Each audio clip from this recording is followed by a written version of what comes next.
Hey everybody! Hi people. Welcome to Starr Mazer TV. I'm Auston. I'm the game developer of Starr Mazer. We have a bunch of guests. We got guests here, we got guests here. This is... I'm Andrew. And you are? Still Andrew. Alright, that's Diana. Hi, Diana from Dynahawk, and I do a bunch of cool stuff, and I give Auston gifts. I get them sometimes. They're pretty you great. wanted a whole thing, okay. Yeah, that's That's the like, thing. I don't know what you're trying You to haven't do. been here before. I forgot that. I was working. Alright, so this is... I'm Andrew. And you... I'm a programmer. I will be starting at NVIDIA in like 8 days, I think, the 16th.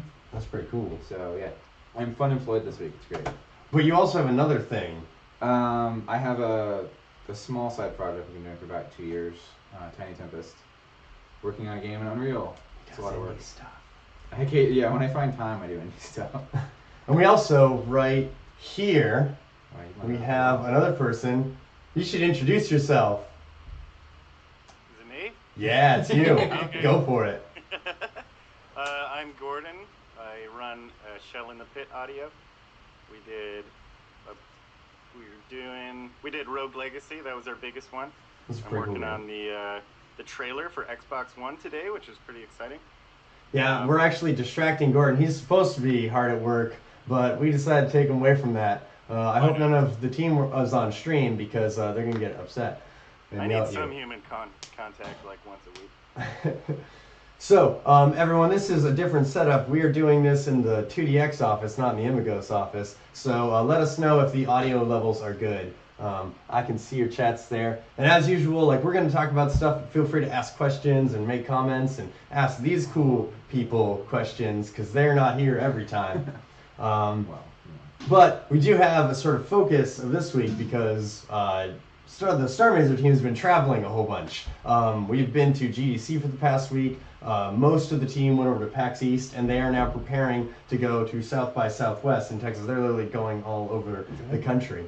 There's something after Southwest, isn't there? Is there? I think, because Don said he's not back until April. Oh, geez. There's So probably another event he's going to. He hasn't even told me. I remember there being 4 of them that he mentioned. There's like GDC, PAX, South by Southwest, and something else, but I can't remember what it was. So yeah, there's a lot of traveling involved. Not going to Europe, are they?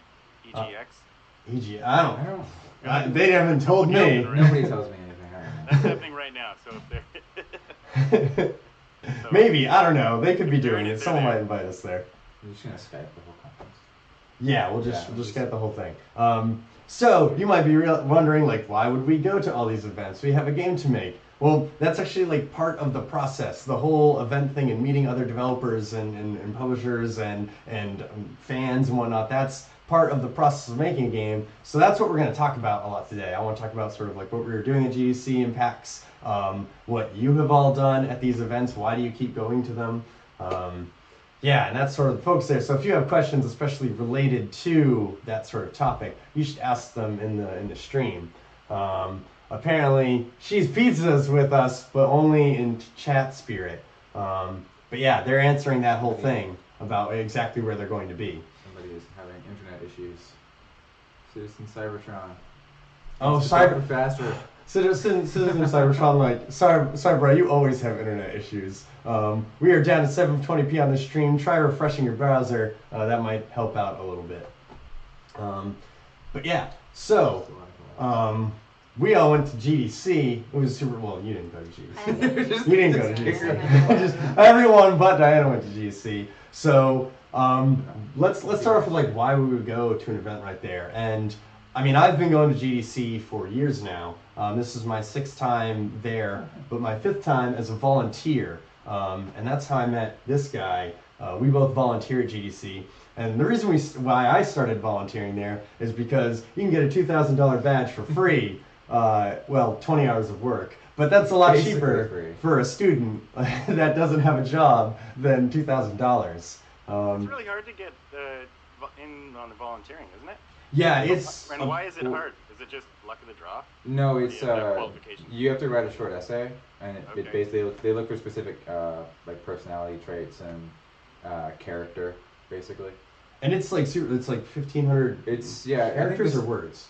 I think it's characters. Characters, yeah. It's not a short. It's not a long essay. It's I'm always like, I always have to cut out words, and I'm like scraping at the end there. I don't know. Maybe you just write one sentence. You're like, I'm Andrew Gleason. I'm and Andrew then you Gleason. get Let in. me on. I'm like, oh god. Again. Just treat the whole essay like Twitter.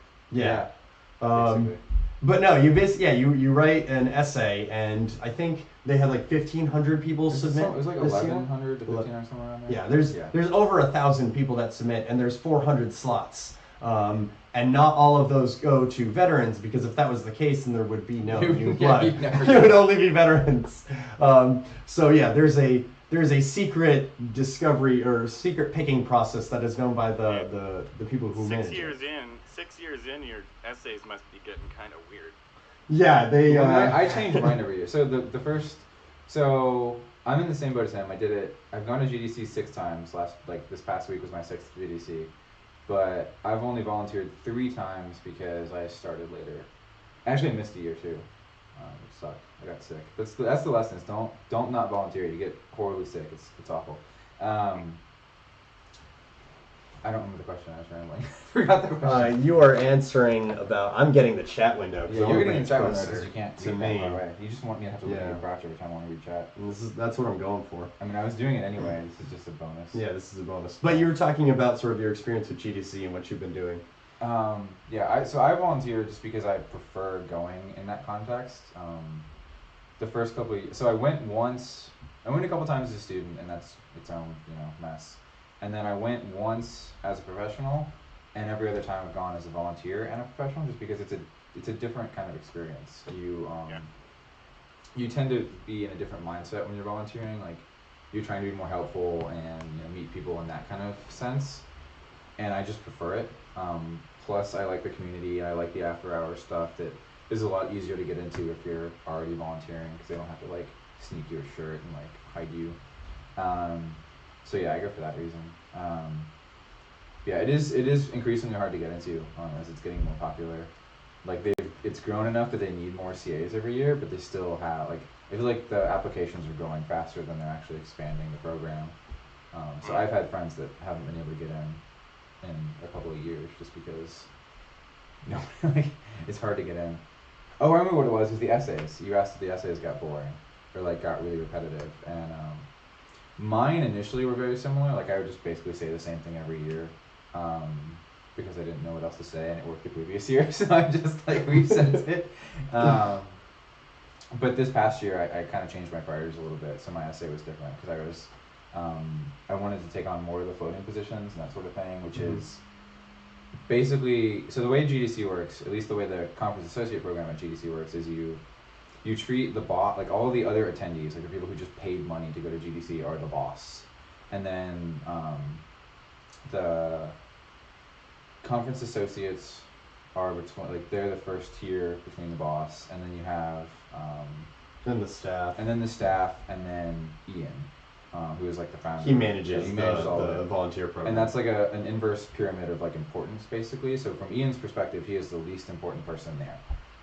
It's actually a really cool structure for running an organization. Yeah. Because it's very service oriented, and that the attendees are the most important people there. When they ask for something, it's like your boss telling you exactly what you need to do. Yeah. And everyone below them supports that.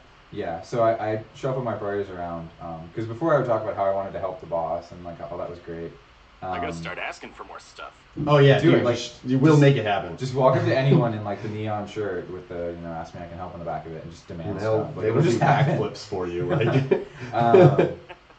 But yeah, I wanted to kind of grow my personal leadership skills, and so I'm focusing more on helping other volunteers help the boss. Mm-hmm. And so I mentioned that as my goal in my essay. So it does kind of change year to year, but before I kind of consciously changed my priorities, it was basically the same. Don't mind me. I'm making audio tweaks so we can hear Gordon much better. That should be much more Gordon for everyone. I'm talking. Oh my God. Better now? So much more Gordon. So much Gordon. All right. That's the amount of Gordon I was looking for. Yeah, so basically, we do the whole volunteer thing, and it's this weird thing, when you start it, you kind of want to keep doing it that way. Just because, the amphetamines. Yeah, it's the drugs that they put in the Kool-Aid you start drinking. But no, there's an amazing group of connections there, and you sort of you're part of this group of people that you wouldn't necessarily meet while at GDC. And they're everyone from fresh like students or like freshman year and whatnot, all the way to like 15-year industry veterans. There's people that have been volunteering for like 18 years now. Yeah. On the staff, it's ridiculous.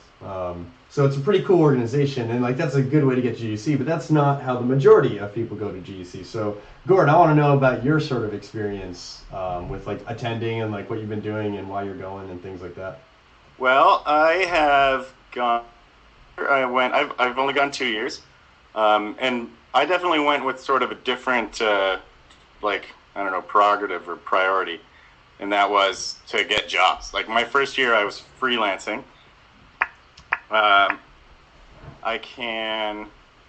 And I went with Rogue Legacy the first year. Those guys brought me down, so that was nice. And so GDC has these different tracks, right? And so I would go on the audio track. That way I can go to all the audio talks.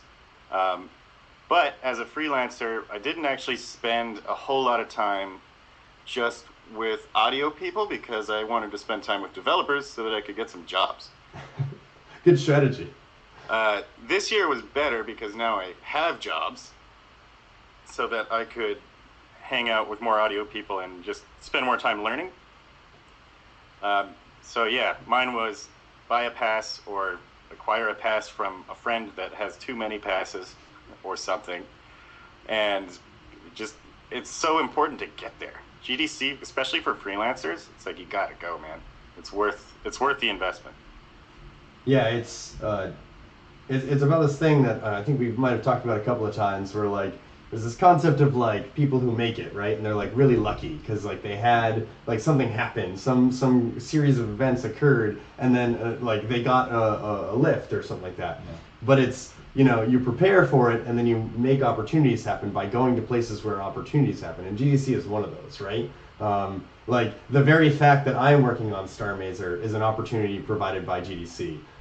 Last year when I was volunteering, I needed to find someone to make a live action film for sports ball. And our buddy Akash mentioned Don Thacker. And so I met Don, and that led to all these series of events where now I'm sitting in this room with these people, with you all here, talking with all of you on the stream. You've got like your own office building room. Yeah, it's this is a combo office building room. I'm trying to hide the room parts of it, like my futon and my lamp and whatnot. As much as we all love lamps on Starr Mazer TV, it's definitely important to like either. Did you go with people you knew the first time, or were you totally on your lonesome? Oh no, my first experience at GDC was completely, I knew no one. What happened was, so I volunteered for it, and I ended up rooming with a bunch of people that I'd never met before. I flew to San Francisco. This is my first time going to the West Coast. My plane lands at Leek. Yeah, this is senior year of college. I grew up in Northeast. I hadn't seen the world. You're like, what's with all these hippies? Yeah, it was crazy. And so I land at like 11:30 at night. I take a bus from the San Francisco airport to downtown because I don't know what a BART is. I've never heard, like, I think I rode a subway once. It was like an hour and a half. I'm so sorry. Yeah, so I'm downtown San Francisco on Market Street at like 1 a.m. like a little young college boy. Never been to I've been to cities before and whatnot, but like not like this. Cities in Vermont. Right? Those aren't cities. And so I'm walking up like this completely dead street, Market Street, like wandering away from like hobos and whatnot as I like find my hotel room. I go up there, it's all dark, there's 3 dudes I've never seen before sleeping in beds, and I just like crawl up next to one of them. Asleep? Yeah, they're already asleep. And I crawl up next to someone I've never met before, and just fall asleep. And then I wake up next to some guy. He's a pretty cool guy, but like... That's gonna get taken out of context. Yeah, that was... You should have screwed him. Just get in there. I wasn't really feeling it at the time. I didn't know him, right? I would need consent, right? Yeah, an opportunity miss. Yeah. Really is what it is. And yeah, Jim points out that we are streaming at 1280 by 800 instead of 720. That's because I'm on a Mac, and those are the numbers that you get. You get 16 by 10 resolution. But yeah, so that was my first experience with going there. It was interesting. But then I met a bunch of people, and they showed me the city, and then I became a volunteer, and it was great. I'd just like to point out, so I'm backing up a second, but I'd like to point out that you had to go all the way to San Francisco to talk to Akash, who lives in the same city as you, about Don, who lives in the same city as you. Yeah. All this work, it happens like 10 miles from your house. Yeah, at the time when I met Akash and Don, I was living in San Francisco. So I actually, I went to San Francisco to meet these people that lived like a block away from me. And that happens a lot of GDC. Like, there's so many people It that totally does. It totally does. It's like the time where you're encouraged to get out of your house and stop developing and like actually communicate with other human beings and share knowledge. I mean, it's a good place to find the people that are like serious as well. They may be from your town, but if they're at GDC, they're probably more serious about what they're doing. Yeah. Yeah, I mean, there's an investment there. Like, you have to plan a plane trip. Like, that's more than just going to the bar and complaining about your indie project that you're not working on, right? Like, Yeah. That's what I do. Mine's been a lot easier. I've gone with Power Up Audio both times, and those guys have just been so good for me. Yeah. They're in the chat. Jeff's in the chat. Yeah, hi Jeff. So is Joey. I've seen Jeff jeffing it up in the chat. Let's see here. Oh, we've got a thing. Austin, can you comment on the level of poop at GDC? Vanessa, along with pizza people, are dying to know. So in the convention Depends on center. what street you're on. Yeah, it depends on what street you're on. In the convention center itself, there is very little poop. In fact, I've never seen poop inside. Well, I haven't, but I've heard. Molecular amounts of Yeah, there's little bits. Indoors? Yeah, indoors. You don't see a lot. Oh, I know what you're talking about. But but on San Francisco streets, there is more than you would expect. Yeah, we saw Jeff and Joey and I saw a little nugget. Yeah. Had to take a detour. So there's a game that I used to play when I lived in San Francisco with one of my buddies. We'd work together, and we played a game, Human or Dog. And it was a guessing game, and every time you lost, because it was probably human, and it's just bad. How are you testing this?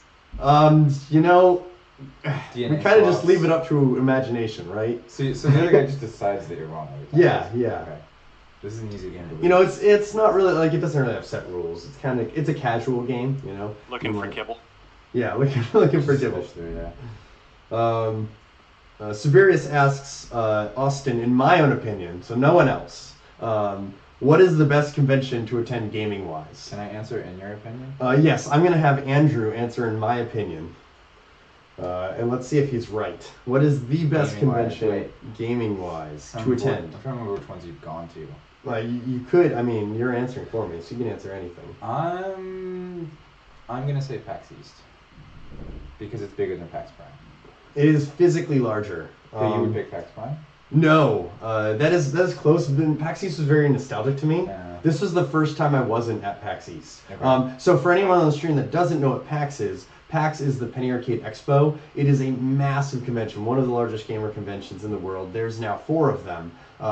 They started in Seattle. That is now PAX Prime. They expanded to East in 2010, which was the first gaming convention I went to. And the reason why I'm in Seattle right now, actually.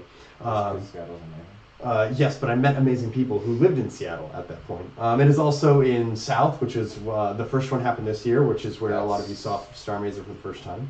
That's the one in San Antonio? Yep. Yeah, and there's also PAX Australia, which I want to go to someday. Technically, that one's probably even further south than San Antonio. I guess it would be. This is entirely named wrong. Yeah. We should file a grievance.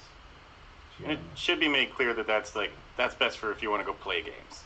Yeah. As well. Yeah. So PAX is a convention and not a conference. There's sort of a difference between the two concepts. Oh, yeah, Yeah. that's what I assumed. It's more of like a trade show. Well, GDC is a trade show as well, but not for games. It's for game tech. Yeah, that's what I assumed when they said best gaming convention.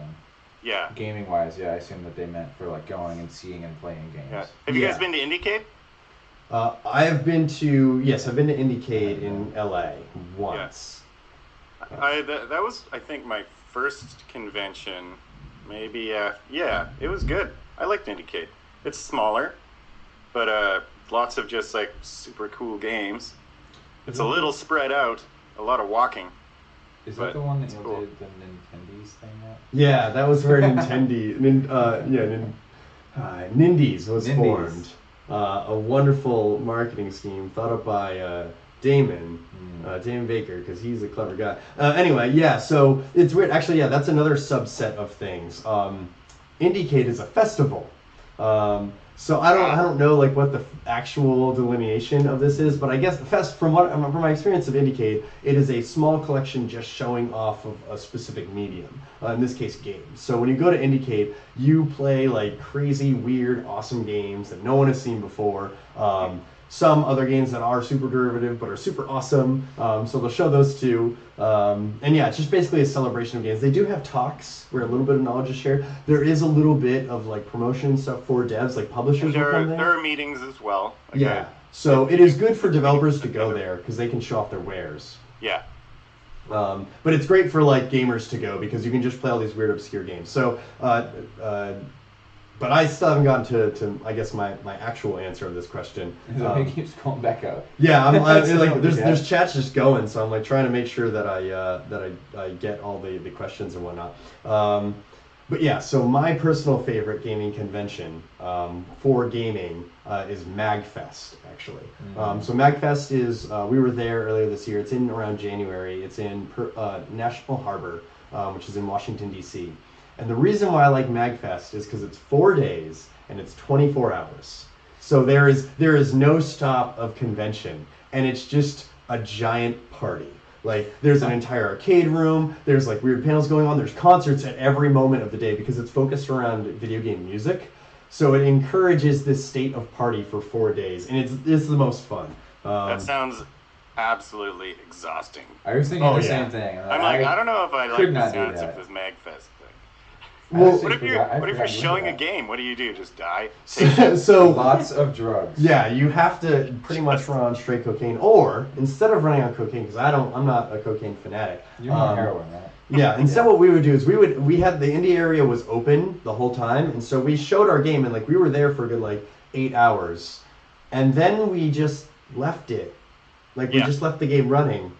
And fortunately, over the course of 4 days, everyone was cool and no one stole our stuff, which was awesome. Because that means we get to keep showing the game all weekend. It was amazing. Yeah, like there was 15,000 people there. There was like a security guard there, but like basically just people are really cool. Like they get drunk and belligerent, and they yell a lot, but they don't steal things. They're still cool people. Or they try to, but they're too drunk. Yeah, they didn't make it there. Although every morning when I woke back up, I would see that we were using Ouya to display the Starr Mazer trailer, and people would like go over and like try to play the Ouya because there's like a game controller hidden there, right? And they would find it and they would open it up, and I would see the sports ball prototype opened up because that was left on the Ouya, but there was only one controller, so you couldn't actually play it. So it would just be like disappointed. I had to go like fix it and like update the trailer and everything. Lock the controller in a safe. But I actually want to know what your questions are. So not for professional stuff, but attending as a gamer or as someone who enjoys this medium. What are your favorite conventions to go to? Gordon, let us know. What do you got? I'd probably say PAX because I like the mega booth so much. I find I don't like actually sit down and play a lot of games at conventions though. Because you got the developer kind of watching you. I can never really sit down and get immersed into the game. Yeah. So I'm more just judging you, right? I kind of just stroll around and scope things out and write down the names of the things I like and chat with devs. So I'm just not the best gamer in the world by any means. So there are and some games show better at conventions than others, and it doesn't mean they're better games either. Yeah. Like a game like Nidhogg is so good. It's such a good convention game. Ones that you just get really fast, those are the ones that I can get into. But if it's like a turn-based strategy game or something, it's a little tough to get into that at a convention when people are kind of lining up behind you, also wanting to play. Yeah. But I like it when I'm showing a game and there are people that don't have that mindset and they can totally get into things, and they sit down in your game and play for 30 minutes. And they just don't care. And then you pick them off. That's the best feeling, right? Yeah, it's good. Yeah, we've been fortunate in the past with sports ball because sports ball is the best at convention. Mm-hmm. You put sports ball in this crowd, people are yelling and cheering, it's fantastic. But then again, if the exact opposite is true, right? If you have sports ball, just one person there, it doesn't work so well. And so actually, we're trying to figure out what is the best way to show off Starr Mazer playable at conventions. And One thing that I've actually been thinking of doing is I want to set up an Oculus. And so the idea is that, like, obviously, like, the game's not going to be like full 3D, you're wandering around, but if we put a display there in the Oculus, you can view it, and it closes out your peripheral vision. And if we put on big headphones, literally, like, the world is gone. You're no longer in a convention. You're sitting at, like, a table playing Starr Mazer, which I feel is a much more effective way to get immersed in it. You know, like, you won't feel it might be harder in the near future because people are still apprehensive to strap Oculuses to their faces. And a lot of people are like, oh, it's going to make me sick, which would be wrong for Starr Mazer. There's no way they're going to get sick because it's not even a 3D game. But I would probably want to provide both options. Yeah, absolutely. We definitely want to do both, but as in a way to, like, if you want to, because that's a problem I always have that you were mentioning. Like, I want to sit down and play a game, and I'm like, not at a convention, so I write it down, and then I probably forget and don't play it for like another year. So I'm trying to figure out a way, but maybe there's a better way to do it. That's not the intense Oculus, view. Or if you just like made it very obvious in the booth that like this is the get into it spot. Yeah, the immersion zone. Yeah. Well, and once it is like more acceptable to be wearing the Oculus, like imagine how many more people you can get playing the game at your booth if you don't need a huge TV for every single console. That's playing. Just a chair and a controller, right? And then you can just have a power bar full of consoles playing. Yeah, we pack in as many people as we possibly can. There's no even advertising, right? There's just a bunch of chairs. Don't even let them sit down. Make them stand. If they stand, we can get more people going together, right? It's just actually, if they've all got Oculus on, it doesn't even matter. They're like grossly smushed together. Yeah, they'll be totally out of it. Yeah. So you just pack them really tight. Oh man, tell that to Disney. They're all about like how many like people per hour they can get through their rides and whatnot. You just remove all the equipment, just Oculus they're Oculus cages, right? That's one of the things that Palmer Luckey talks about a lot. Is like he's like nobody's gonna buy monitors anymore. Yeah, right. Why would you buy this big monitor when you can have like a movie theater sized screen on your face once they're good enough? Yeah. I'm actually looking at buying 2 new monitors today. Or you could buy an Oculus. Or I could do that, but I think that would be very distracting, I think. But, I don't know. So once it's good enough. Diana has said all of the words. What is your favorite gaming convention? I haven't been to many. So I went to GDC last year, but it wasn't really to go into the convention. I just got snuck into the volunteer area, like parties or whatever. Hangings out. Yeah. And that was cool. I felt like I was being one of those kind of very shy people though, because everyone was so out there. I mean, it's like, so Austin, like, I knew you, and you were so, like, happy as you always are, and I was like, oh, that's just because that's what Austin is. But then when other people were like that, I was like, they're going on too strong, I can't handle this. Just a room of Austins, right? Just like, hi. Yeah. Too many Austins. Austin, we met at GDC last year. I totally forgot about that. Did we? I believe it. No, that's when I first met you. On the escalator. Yeah, our buddy Kawan introduced us. Yeah, I can't remember who introduced us. I remember I remember that one. Then we played like half a board game. Yeah. Yeah. It was this cool board game. We had to like eat food and you're a monster and whatnot. Right. Yeah. I still want to play. Jenny bought. And then it turned out we lived real close together, just like it always happens. Yep, that's what happens. I go to conventions around the world to meet people who live within driving distance. Oh, you're in Portland? I'm in Vancouver. Okay. Yeah. The other direction. I thought somebody said Portland, but I guess that was whatever. Close enough. Adam's from Portland. Oh, Adam's from Portland. That's who said. Okay. He's there. So Andrew, what's your favorite gaming convention? Make the rounds. Then we'll answer some questions. The only ones I've really been to are PAX Prime and GDC. I tend to prefer GDC just because it's closer for what I want to do. I don't have a whole lot of time to play games anymore. Same. Which is sad.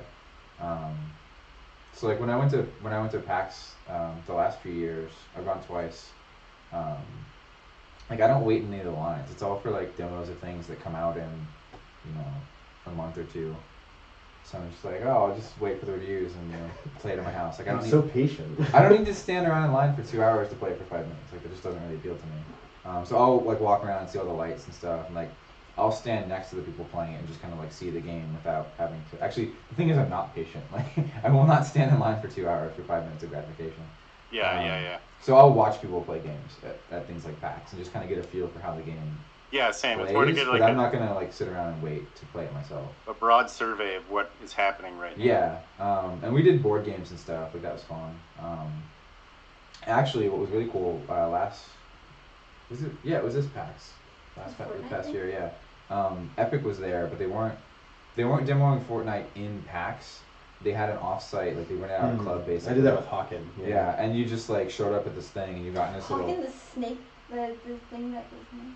Or No, that was Hoboken. No, Hawken was Hawken's a mech game. like a mech game. Okay, Yeah. Less snakes. I like the snakes. Stories. Yeah, a couple of those guys are at NVIDIA now. Yeah? Yeah, just buddy up. Just tossing that out there. Yeah. Just NVIDIA. Yeah. But yeah, Epic had a Fortnite thing, and so you like show up to this club and you could play Fortnite for 2 hours. We got milkshakes. Oh, wow. And burgers, and it was catered. and Like French fries. they would bring you this menu and she'd be like, "Oh, I want a burger and like 6 milkshakes," and they just bring it to you. 6 milkshakes. It's great. I had so many Oh, milkshakes that day. It's great. That's all I did at GDC. I just drank milkshakes. Like I think I had a milkshake like every day. We went to Super Duper 4 times. 4 times in like 6 days. Yeah. If you go to GDC, you go to Super Duper Burger. It was great. And it only took us half an hour to get here the first time. Yeah. Thanks to you. Yeah, I'm the best direction. So, Radical Regun asks, will we be at GDC Europe or Gamescom? I hope so. Take me with you. We are talking with people to get in there. I don't know necessarily about GDC Europe. Maybe I could like submit a talk or something and to get over there. But Gamescom seems much more reasonable because that's like I didn't know how big Gamescom was. There's like 250,000 people that go. Holy cow. Yeah, like PAX is like a baby compared to this thing. It is like Jeez. like Europe and Asia, just games. Like it is all of it. Where does that take place? It's Germany, isn't it? Yeah, I think it takes place in Germany. It's just all of Germany. Yeah, it is just they take the entire country over for a few days, and there's just games everywhere. Every street, you walk into houses, people are playing party games. Like it's just games everywhere. It's the best. You just walk into random houses. Just break a window. Yeah, whatever you need to enjoy play whatever gaming. game you want in their house. Yeah. Servius wonders if Don's going to be coming around this stream. Don will not be. He's over on the East Coast, talking with things and making things happen over there, preparing for South by Southwest. Are they still at PAX, or are they? PAX is over, but they are hanging out with people they know. They're actually, I know what they're doing right now. They're hanging out with Robot Loves Kitty, the people making Ypsilon Circuit, which if you were at PAX East, you got to see Don acting as Ronnie Reagan, who is like basically Ronald Reagan with cool sunglasses in the cyber future. They've got this screen set up and like he talks with people while they're there, and he actually puts in the voice cancel. I thought it was just like a thing where like it had like pre-generated lines, but I went up to it and it was like, and then it started making fun of me and calling me out like Auston, like you're a douchebag going. And I was like, what is this guy? No, they just pre-recorded those. Yeah, they had those ready. Yeah. So yeah, Don won't be here this stream. We will see him around a week or so. I don't know exactly. Let's see here. Serbia says, I don't want to sound rude, but how's the process of Brick Bosses Forever update coming? Serbius, that is the best question to ask. I need to finish that. It's like done. It's like in the game. I didn't hit like the publish thing because I started working on Steam stuff, Steam integration. So you reminded me that I should work on that this weekend. Yeah. I'm juggling all the things. You should add like moving to that list. It's a lot of fun. Moving? We spent like all of the last 2 weeks just moving things. From apartment to house. Yeah. I'm the best friend. I didn't help them move. You did not help at all. I also moved. Yeah, I helped her move too. Like, Alex also helped me move. And Alex helped. Yeah, everybody's a better friend. All the friends except for everybody's this guy. a better friend than me. I was busy, developing games and stuff. I know, it's the worst. So let's see here. Other event things. So, Diana, you go to events that we haven't mentioned before, which I want to talk about, which are like, you go to lots of hackathons. Oh, yeah. Tell us about that. So hackathons are basically, usually they're sponsored by big companies like whatever, like Intel or, that's the most recent one I went to, or Amazon or just things like that. And they have certain APIs or hardware that they want to have developers create things for, specifically to just get more people into it. And so recently I went to Intel's hackathon, and they had this new board, it was the Intel Edison board, and they just wanted people to use it. And so I decided I was going to build a game to teach people Morse code, and like you don't have to create a game. Most people created like apps for like locking security boxes or Right. seeing if your baby's cradle thing is seeing if your baby's is crying, and if it's crying, then there is a mechanism that will shake the cradle, or it was basically you just have to use the board. Shake the baby. Yeah. And so I made a game, and I realized that nobody else really utilizes that aspect of software. Whenever they go to hackathons, and I mean, as opposed to just going to a game jam. Yeah, right? Like which game is jams all are, games all the yeah. time. And so, like, I learned a lot. Usually they're about 24 hours long, and there's free food. And You get lots of great swag at hackathons too, don't you? yeah, my very first hackathon, it kind of set the bar, and all the other ones have kind of been less than so. And my first one was the PayPal hackathon. I got, I think, 2 shirts, a Raspberry Pi board, this little kit that had like toiletries and stuff, because you could stay overnight at that one. And they had really good catered food, and they just had all these APIs we could use, and there were developers there from the actual sponsors who would help you through your projects and things. That's awesome. I wonder if you could just like live off hackathons. Go from like hackathon because like they allow you to sleep there. They give you food. Like what else? Well, see, that's what else do you need, so right? Not all of them allow you to sleep there. There are some that if their sponsorship isn't as high as like PayPal has a ton of money, so they can rent out this whole space. But some of them, they'll close the office at like midnight, and then you can come back at 9 in the morning.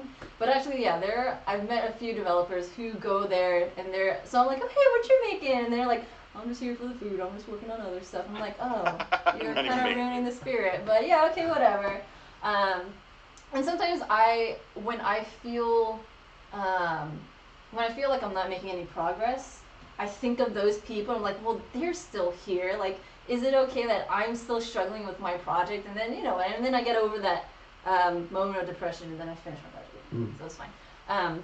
But yeah, a lot of people do go there just because, but they're usually legit enough to like try out the hardware, and then they'll take it home and like use it eventually. So yeah. And if you go to, like, I went to a Windows Phone thing pretty much by accident once.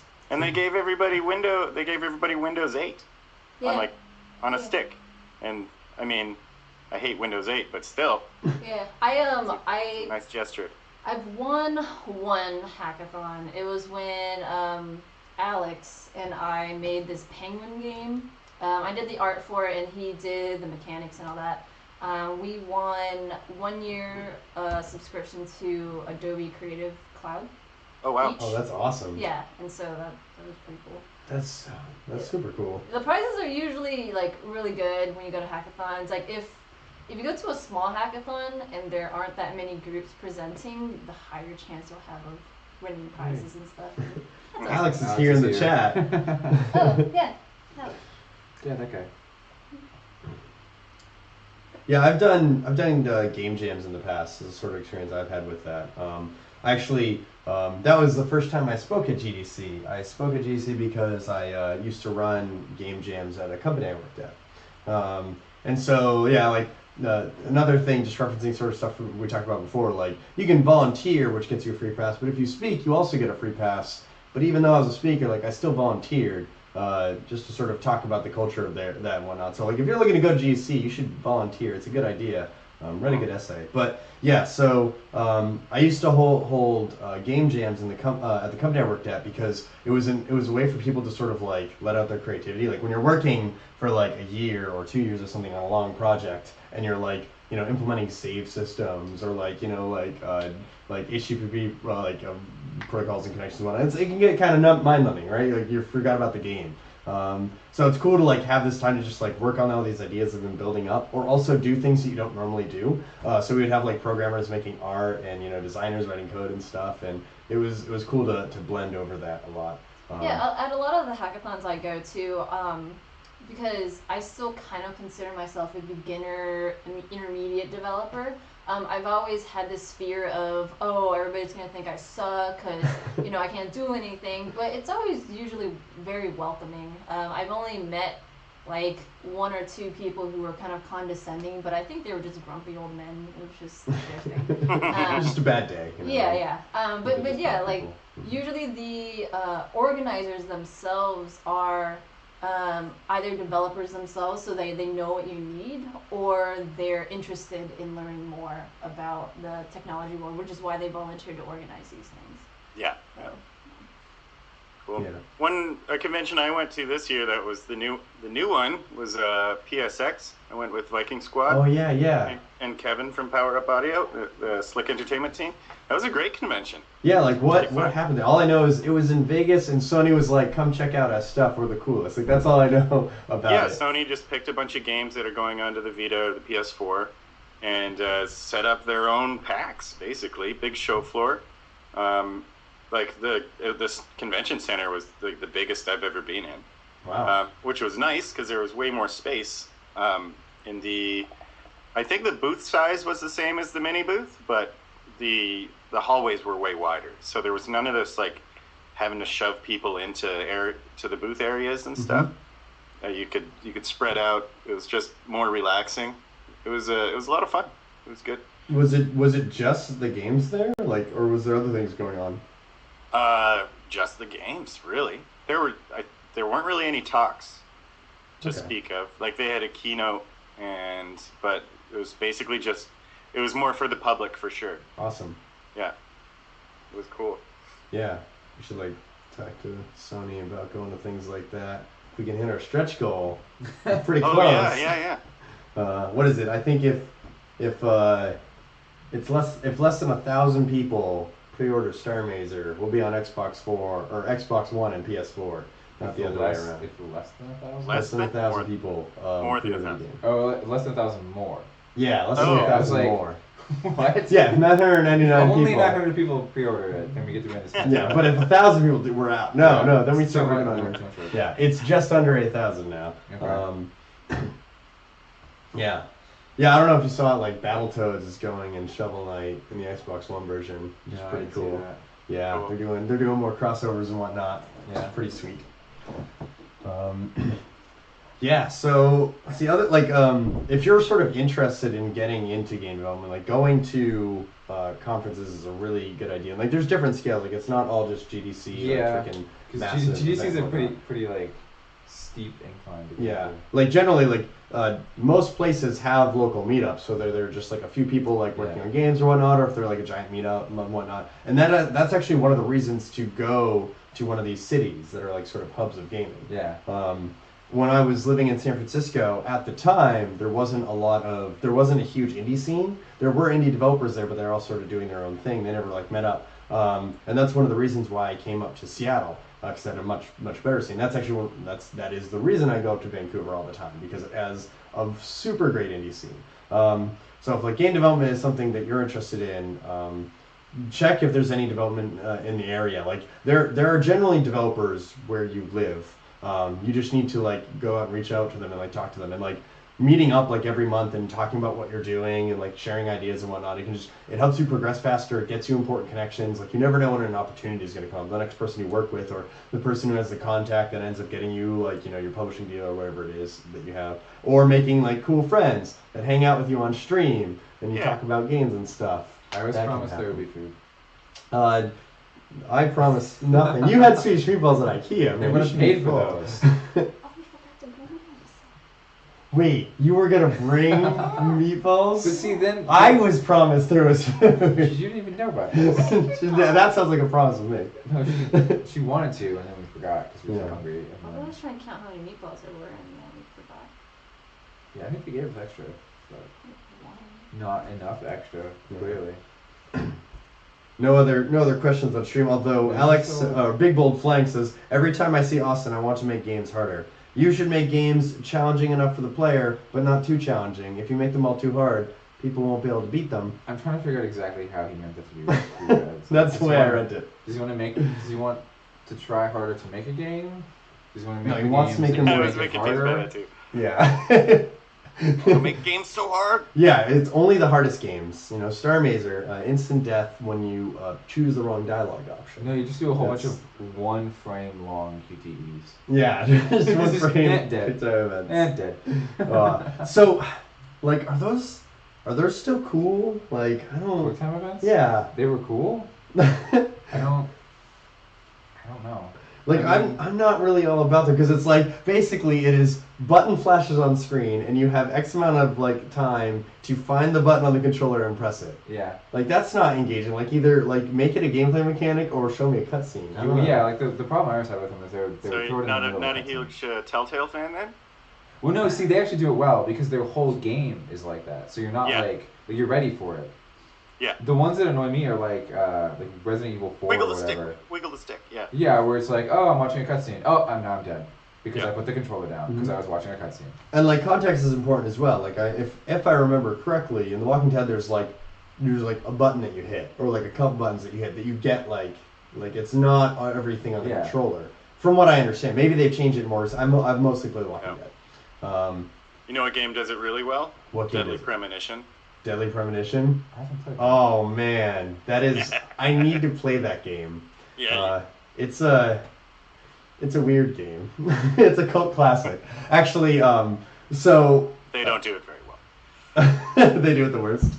That leads me to think. There's this game called D4, which is sort of the spiritual successor of that. I bought it. You have it? I haven't played it yet, but I found out that my dev kit can play games, so I'm going to use my dev kit to play the thing that we can't show on camera. I was like, oh, I know what that is. Yeah.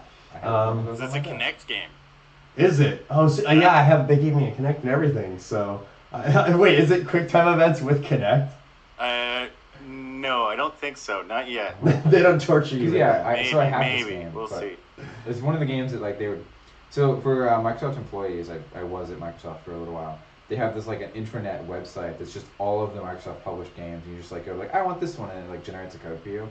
And so I've just got like all these games, and this is one of them that I haven't even installed. There's so many of them.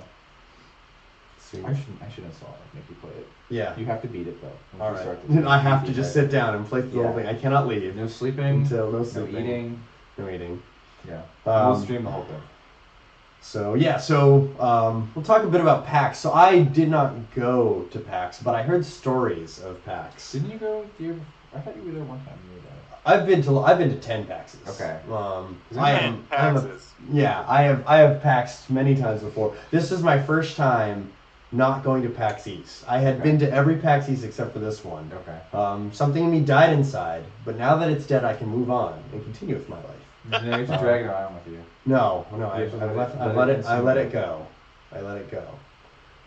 More words to that song. Anyway, so this is the craziest thing. So I was watching the feed and everything, and I was seeing the pictures that Kazuo was posting, and I saw Brick, like the standee Brick.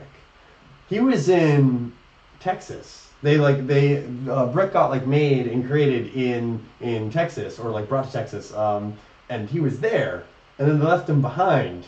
And so I was really curious, like how did he get to Boston? So apparently the Enforcers, they are the volunteer program for PAX. They're pretty badass. They all have all these super cool shirts. They're encouraged to like modify their outfits, so people have like cool like arm straps and like cut up like shirts and stuff. Like there's one who I'm pretty sure they're like the head enforcer wears this giant leather cape that has Enforcer emblazoned on the back, and they just walk like a judge through the halls. Like it's awesome. And apparently they were a fan of Brick, so they took Brick, and they are now bringing Brick to conventions. So they brought Brick up all the way from PAX South to Boston, and they like I think it was like Kazuo, like, or one of the team members saw in the tent, there's this Enforcer tent, and like it flapped open as an Enforcer came by, and they saw Brick in there, and they're like, oh man, can we use it? So they brought it up, and they found this table and everything. They set up a bunch of things. They had flyers and everything. And then there was a booth, and they were showing things and hanging out. And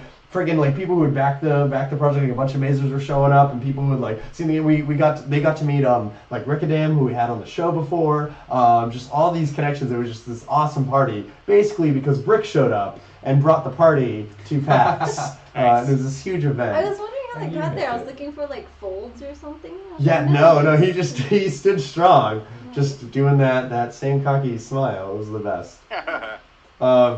Actually have a story about a stand-up. So, like I said, I've met some very good friends at PAX, and one year, one of our friends couldn't make it to PAX East, and we were really upset about this. And so we were trying to figure out a way, how can we get her to go to PAX? So she was busy doing finals or something like that, so it wasn't a money thing. We couldn't even chip enough money to bring her. So what we did was we printed out, we got her boyfriend to take a picture of her because he was coming down to get just a random photo of her, and we sent it to a printer and printed out a almost life-size version of her. It was a few inches short, and then we bought this block of thin wood. And we cut it out in the hotel room and plastered the image of her on there. And we brought her around the convention. So we had a standee of her.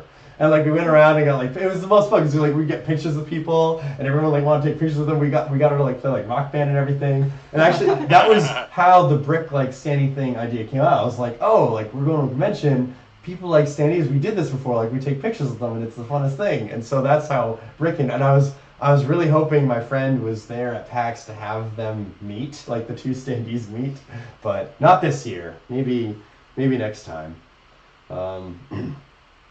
Cerberus is talking wants a vinyl gun. So we have this giveaway that we've had, which is a vinyl sticker of Brick's gun. We had them at PAX South, but you can't give away stickers at PAX. It's against the rules, and it's bad. If a sticker is found, it's a $500 fine. I heard 5,000. 5,000? Yeah, it's bankrupt you. Yeah, so it's if you find a sticker, it's if they find a sticker, you will never make a game. Yeah, they'll just take all your fun. It will ruin a game project. So yeah, we didn't.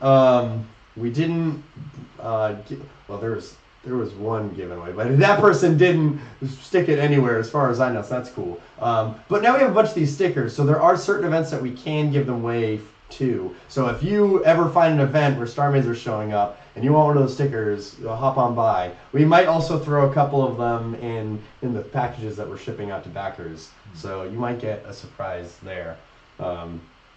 Yeah, Gordon, have you guys brought stickers to any events that you've been showing at, or how do you know about this? We have, yeah. We were in PAX 10 with Rogue Legacy 2 years ago, and those guys had stickers printed up, and we just had to keep them in a box, hidden away. Yeah, and it's just that was hundreds of dollars. We'll be tortured if they find one of these. Yeah, they take you away into the PAX dungeon. Yeah, they put you in an Iron Maiden. Yeah. Yeah, we had a friend who was working on Origins of Malu, which I think is on Steam now, early access. Origins of Malu. It's an early access indie MMO. Wow. I don't think they're ever going to be profitable, but we'll see. Yeah, they went to PAX. I think they went to PAX Prime a couple years ago, and they had a bunch of stickers, and they were actually giving them away, and someone had to run around and collect them and not hand out any more and try to get them back because of the fine. So sometimes. What are your favorite collectibles? Since stickers are kind of out. I get stickers. I never put them on anything. I don't have a thing that I put stickers on. I will put some stickers on my laptop, but the space is important to me, right? This is my laptop is limited real estate. Yeah, and my laptop is literally how I eat. I make gains on there to get paid to eat food. So my laptop is literally my most valuable possession. I could lose everything as long as I have my laptop. I can get back to the point where I can make things, right? That's so true. So if I put I've got this whole room full of shit. Yeah. But really, it's actually, how much of that do you need, Gordon? You've got a banjo there and a mandolin. If that stuff was gone, could you still get by? Not easily. Yeah. No, like if I didn't, well, I wouldn't be able to produce the same quality stuff I produce, right? Yeah, If it'd I just didn't be have like this GarageBand, you know. treated room and this fancy speakers and a powerful computer, because when you're creating a game, you're just dealing with code. You can have a not very powerful computer for a long time. Yeah. Before things start getting bogged down, whereas just the software I use to make the music is kind of heavy. So I'm sure if I were a more efficient person, I could make it happen, but if everything was gone today, I'd flip. I would cry. That would be the worst. I feel fortunate now that I can get by on a laptop. I feel lucky, I guess. I'm gonna laugh when he kidnaps your laptop. It's like, Yeah. now you know how I feel. Experience my pain. Yeah. Yeah. So I'm like, there's lots of pins at conventions a lot. I'm not like. I really like pins. You're a fan of pins? I like pins. See, I'm like the opposite. They're small. They're kind of single use. You throw them on your lanyard, and you can save the lanyard for later. You know, I don't put pins on stuff either. There were a couple like different ones that I liked. Someone was, you know, the game Just Shapes and Beats. Yeah, we were next to them at GDC. Yeah, those guys are a blast. They were at PAX Prime last year. They were giving out coasters. I thought that was kind of cool. I actually used it quite a few times. Man, yeah, like I want like usual swag, right? Like you always get T-shirts. Man, Yeah. I have too many shirts. Give me like a pair of pants, you know, maybe a hat, some boxers. It's like, so what are These you ones like, some 32, Starr Mazer 34, booty or? shorts. Yeah, I I want give those out. We should give out Starr Mazer boy shorts, right? Yeah. Like, or socks. I go through socks all the time. I always have holes in it. Like this sock has a hole in it. Like all of my socks have holes in it. If I got socks as swag, I mean it fails for advertising, right? Because like no one's gonna see your sock. But You like, just have to, like you If do you're knees, you giving out only boy give shorts people and in socks, shorts. people are Yeah. all gonna see the Oh socks. yeah, make it a combo. You have Yeah. to wear them together. yeah, Or you could just do like a onesie. yeah. We'll just Like give a, away like a onesies. racing, like a Those are the NASCAR best. suit with just like your logo all Onesies, over. that, you know, that's not even the worst idea.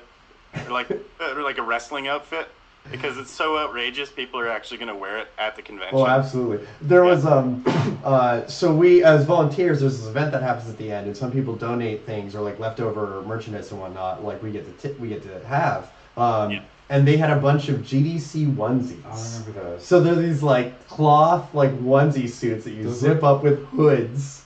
And it's They just look the so hot. dorkiest looking thing ever. And there was like 12 of them, so there was a bunch of photos on all my Facebook feed of all these like onesies and whatnot. But yeah, They had like official GDC bear hats this year. bear hats? Yeah, it was like a gray knit thing with like bear ears, and it just said GDC Man. 15 on the front of it. Like people were buying them in the stores. Wow. Official Oh, okay. GDC bear hat. Yeah. One thing that I can't really get over is is merch bags. I think they look ridiculous. I can't Like the can't bring myself. huge ones that you can Yeah, the fit like huge two ones that people like are in. the length of your body. Yeah. Oh yeah. I guess like practically they make sense because you could put a poster in it and stuff. But I'm like, I can't be seen with that thing. And I'm not even that fashion conscious. So I feel you could just like put Shrag in your beard, right? You can just stuff it there for later. Just You can just the whole thing. Just make a loop and have some hooks. Yeah. So Diana, you make a lot of the things that end up becoming Shrag. Like, what's your favorite? Yeah, I actually really like making buttons, but since you just say you don't like buttons, I'm never gonna make you buttons anymore. No, like I appreciate but when someone makes you a thing. It's awesome. People love buttons. I He's gonna get all the buttons now. He's gonna get You're just gonna shower me in buttons. Just like, oh, how do you like it? that could actually work though. You just gotta unhook them first. Stop. We just get buttons of Austin's face. I made a few. Of Yeah, those. there actually is a button of my There's- face. It is. I have it here. It is around here. I like making buttons. I like making embroidered patches and things like that. And I just put those are those cool. patches on stuff. Like I made this Gango Green hat and this wristband, a sweatband thing for the Pink Pros. The Pink Pros. That's the coolest thing. Yeah, I don't know where they Yeah. are because I'm still unpacking my stuff. But like, so I like doing that stuff. And then I am trying to learn how to quilt because I want to make some blanket things, and Oh I my. do want to make boxer stuff with my company's logo. I would buy Dino Hoke boxers. I would absolutely buy Dino Hoke boxers. And I mean, I actually thought about making socks, but I think it's too cumbersome to do that, just because of the And are you size like of- making these all by hand, or are you prototyping them and then having them made somewhere else? I don't like to think that far into the future, lest I lose interest. I usually just prototype them for myself, and then if like a ton of people want them, maybe someday I'll make a bunch. But Right, because if like my plan was to make socks and go to a convention, I would go to a convention with like half a pair of socks. Finish this one. Whoever gets it better be special. Well, I've given away some of the things I've made to just like kids or random people in the street just to see like where they'll take it. Like or like I don't really know what to do with the stuff that I already made. There's a pillow Yeah, back there. You can pillow. see it. That's a yeah. prototype sports ball. Nice. That Diana made. So Devs get stuff from Diana, which is Yeah, the It's best. mostly just you, actually. Because I know he'll appreciate it. Unless it's a pen, in which case he won't really appreciate it. I will still appreciate it. I just I won't like it as much as other things, but I can appreciate something I don't like. Yeah. No, so I really want to. I don't make that many games, and so sometimes I feel weird when Austin asks me to come on the stream and talk about games. But I really like the community, and so with everything that I do, I want to, push it into this community that I really enjoy being around. And so I'm actually in an orchestra too, and I play violin. And like we play video game music, and so I was like, yeah, we should play video game music for you guys. Do you have the details on that? Like, can we announce the details? Like, if I want to go see that, how do I go see it? See what? You said a while ago that you were talking with getting we want to get John Robert Matz's arrangement to your orchestra to play that. Oh yeah. Like, how do I go see that? I thought That'd be you so said that rad. you were just gonna give it to me, and then I would go give it to the orchestra, and then we would play it. Yeah. Yeah. And then I want to watch you play it. Yeah. I mean, eventually we'll have a concert, but I mean, we'd have to practice it first. But Okay. like, Yeah, at least I just- once. I would need the music. Yeah. So All you right. can So give me that. we'll get that in the pipeline. We'll make that happen. Yeah, and then so right now we actually just started, and it's a bunch of pretty much people our age, and most of them are hardcore gamers, and so I feel a little bit out of the loop. But again, I really like the community, and I like playing violin, so I'm there. We have a huge repertoire right now, and I think we're just trying to pick our favorite ones. But definitely they wanted to get into like the indie scene to be a resource. Awesome. Yeah. Yeah. Big Wolf Flank suggests that Diana should give buttons to all backers if we hit that 3DS stretch goal. That's what I said, yeah. Yeah, you already said that. You already committed to it. How many so. backers is that? That'll be a lot. Well, right now it is 5,055 backers. Okay, you should get started just in case. There's a lot of buttons. No, Porting to sounds really good, 3DS like it. sounds so hard.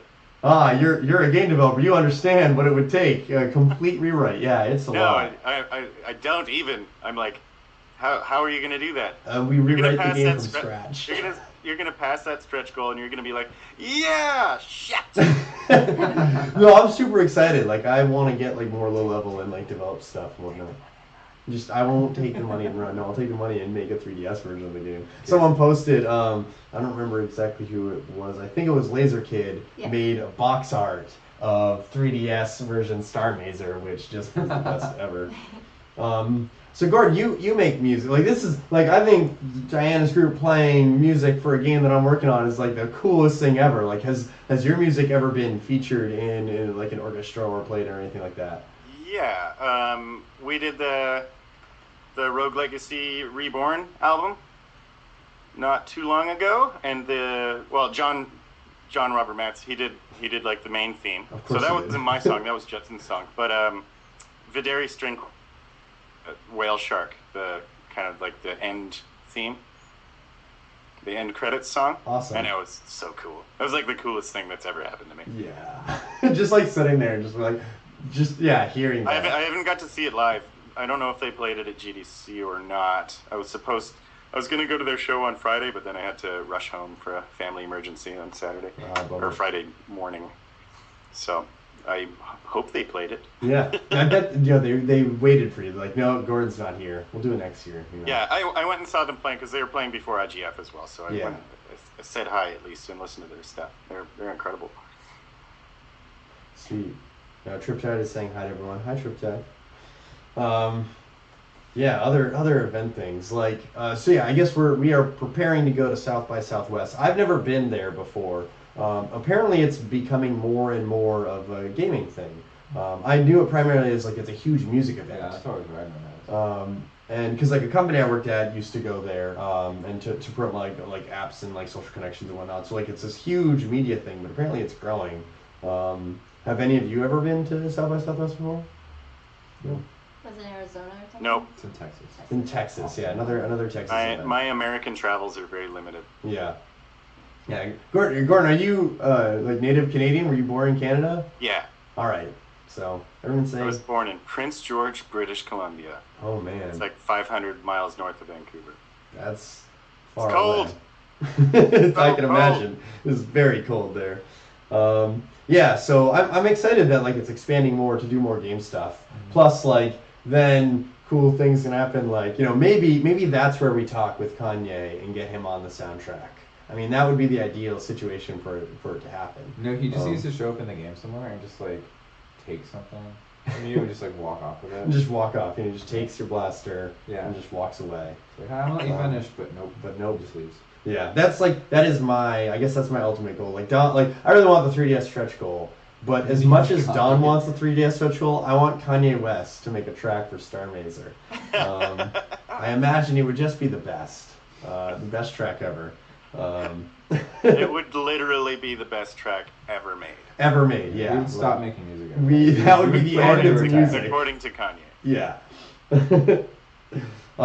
So yeah, I know that we are going to be at the Mix event, and that was something that we did at GDC. So we got to go to this cool event called the Mix. It was our first like thing at GDC. It happened Monday night. It happened in the IGN offices. So this was my first time going to IGN, which I thought was super cool because like there they do all the media and stuff. Like they mentioned us before, and like when we started our campaign, this is pretty cool. And what the Mix is I think it's similar to the PlayStation event, except super tiny. Like you get a half a table and you get this little stand like this big of like box art of your game or whatever. Super tiny, really exclusive, I think. Yeah, well. It's invite only. It's mostly for press. It's to get press talking about your game. And so occasionally people like can like sneak in, or like if you know someone there, you can get in and whatnot. And there's just totally awesome games there. We sort of like snuck into Mix, I guess. Mix is an event to be able to play games, and I don't think they knew that Starr Mazer. Why do you think why is it better to get press there than other places? It's very intimate, so it's a very like small place, and like press is encouraged to go around and play every game. Like there's enough games. There's like just enough games that if you spend the whole night playing games, you can play all the games. Mm-hmm. So and you can like the devs are right there, right next to you, so you can get interviews. You can do it right away, and like that is the entire purpose of the event. It's like drinks are served, food is served. So presses goes there to go like get drunk, eat food, and learn about your game, so they can write about it. It is like gamers go to like gaming conventions so they can get content, which is to play games. Like press would go to an event like Mix so they can get content, which is stories to write. Unfortunately, Don and I were able to provide one of those stories. So if you've seen this stream before, you've been here before, you all know us. I can get pretty excited, and Don gets excited to like me, but times 10. And this is the first time that Don and I had been pitching the game in a room together. Like I was often like MagFest doing it, and like he was down in South, PAX South. Like we've always been in different areas, but when we are in the same room, we feed off each other. We sort of get excited about the same idea, and like right at the beginning, this woman comes up. She's a editor for Polygon. She's one of the writers, or not an editor, she's a writer, and. So she's like, hey, can I like record? Like, she's like, I want to ask you questions. Gonna record it? And we're like, oh, it's game time. And we didn't hold back at all. We were just like basically screaming at her about everything that we've said before, about like the opening of gameplay, like the story of everything. And that resulted in a Polygon article that was on the front page a few days ago called an evening of screaming with the Starr Mazer devs. And literally, I noticed that from a few of your promotional videos. It's like everybody's screaming. Yeah, we get so excited about Starr Mazer. Have you got Alex to scream yet? We have not. Not that I know of. Yeah. He's the only one that like keeps his voice throughout things. Yeah. Yeah, he is. But who knows? By the end of Starr Mazer, with all the conventions we're going to and everything, let's see if we can get him to shout a lot. Alex Maurer will scream. Yeah, that is my goal. By That the should end be of the this. stretch goal right after 3DS. Yeah, right after the 3DS, Yeah. Alex Maurer will raise his voice. Because Alex Maurer is like, he's just this nice guy. He's like super chill and reserved. Like he never assumes anything. He just sort of like goes with the flow and whatnot. Works like, and he's like super skilled, right? He's just like awesome, talented musician. But just sort of like quietly does his thing. So I want to like work with him more like close and like hang out with him a bunch and see if I can get him like pumped up and riled up on things. So yeah, this girl was not ready for Dawn and I combined, and so half the article is just in caps lock, and it's just absolutely ridiculous. And that was the whole evening. Like we were just like person after person, we were just like yelling and shouting at them. Like we made friends with a bunch of people. We met a bunch of other devs and whatnot, and just like bringing people in and just shouting and yelling and whatnot. So it was interesting because like our game was the only game there that wasn't playable, but we managed to get a lot of tension because we needed to. Like other devs are just like chilling there, like, oh, play my game and whatnot. Like that's cool and whatnot. They're letting the game speak for themselves, speak for itself. But we sort of go ham on these sort of events. And yeah, that was a cool event because we got to hang out with a bunch of other devs. Like we got to hang out with the whole team from Midboss, who's making Real Only Memories, who we're like super friends with. And it's cool. Yeah, like that's what I like about like conventions and whatnot is like going to meet these devs, because like when I see a game that I really like, I'm like, oh man, like this is a totally awesome game. Like I really admire the work. And then like you meet the people. And you're like, you're shorter than I thought. That happens a significant amount of times. I think I'm like a little tall, I guess. But also it's just like people are just like they're just humans, right? They're just like cool people. Yeah. Like I used to like, especially like when I was a much younger dev, like I got all like really excited about like meeting like people, like when there's like signings and whatnot, like going to conventions and meeting devs. And now I'm just like I still get like excited. Like on the inside, I'm like, oh man, it's like super cool. I'm talking to this person. But outside, I'm just like, yeah, like we do a thing. You don't like get butterflies about it anymore. Like we had Auston Winery on our podcast at GDC. And I was like nervous, but never like I'm gonna barf. Nervous. Yeah, you just gotta roll with it, right? That it's still like you gotta keep your cool, you know. Yeah. Don't ask them about what type of underwear they're wearing, and you're pretty good. Pretty good. That's a faux pas to do that. I just imagine like Austin sitting next to somebody, and just the look he would have when he's doing his hardest to like not just lean over and lick them. It's a challenge, right? You know, like I'm holding everything back right now. You lead a very hard to life. not lick, like the creator of the founder of Tiny Tempest. Yeah. I deserve no licking. Yeah, I mean, like I can't. If I lick my screen, I know that it's not gonna hit Gordon, so it's like it's not gonna do anything. So yeah, you should have seen him earlier. It was gross. Yeah, just moist. It wasn't.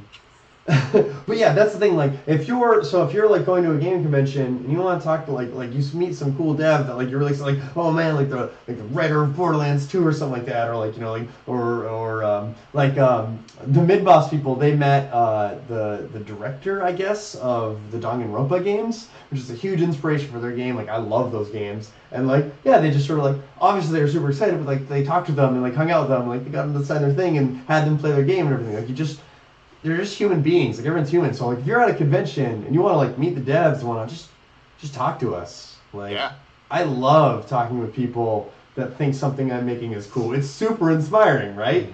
Yeah. Like I will stare at you with a stony gaze in silence. The That's most how I personable. deal with the public. Yeah, that's how Gordon shows his appreciation. I'm a celebrity. Yeah. I was on the bus a few days ago, and so on the back of my phone I have my Dynahope sticker, and I was just using it, and some kid came up and said, my friend has that sticker, where did you get that? And I was like, oh, you know, here. And then I just gave them the sticker, and it was freaking awesome. That's super cool. Oh, that's handy. Yeah. Oh wait, you have it as like it's an insert that's not stuck to it? Oh, it's like She has both. Oh yeah, no, it's. Oh, you it's put stickers here, in and then, there. Yeah, I just To give away. And then she has it on the back too. Yeah, that's really clever. There's also this spot where the stickers go. Yeah. Yeah, actually, that was a thing. that came up at GDC a lot, which is like business cards. I've decided I hate them. I gave out Yeah. 7 this year. You give out 7 business Exactly cards. 7. Was it the ones I drew on? No, there were Tiny Tempest ones.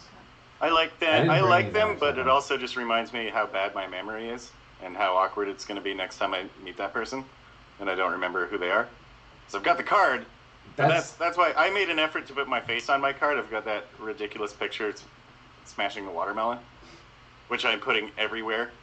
Yeah, if you look up our friend Gordon Jeremy Battery. took it, and I'm like, well, this is my picture for life.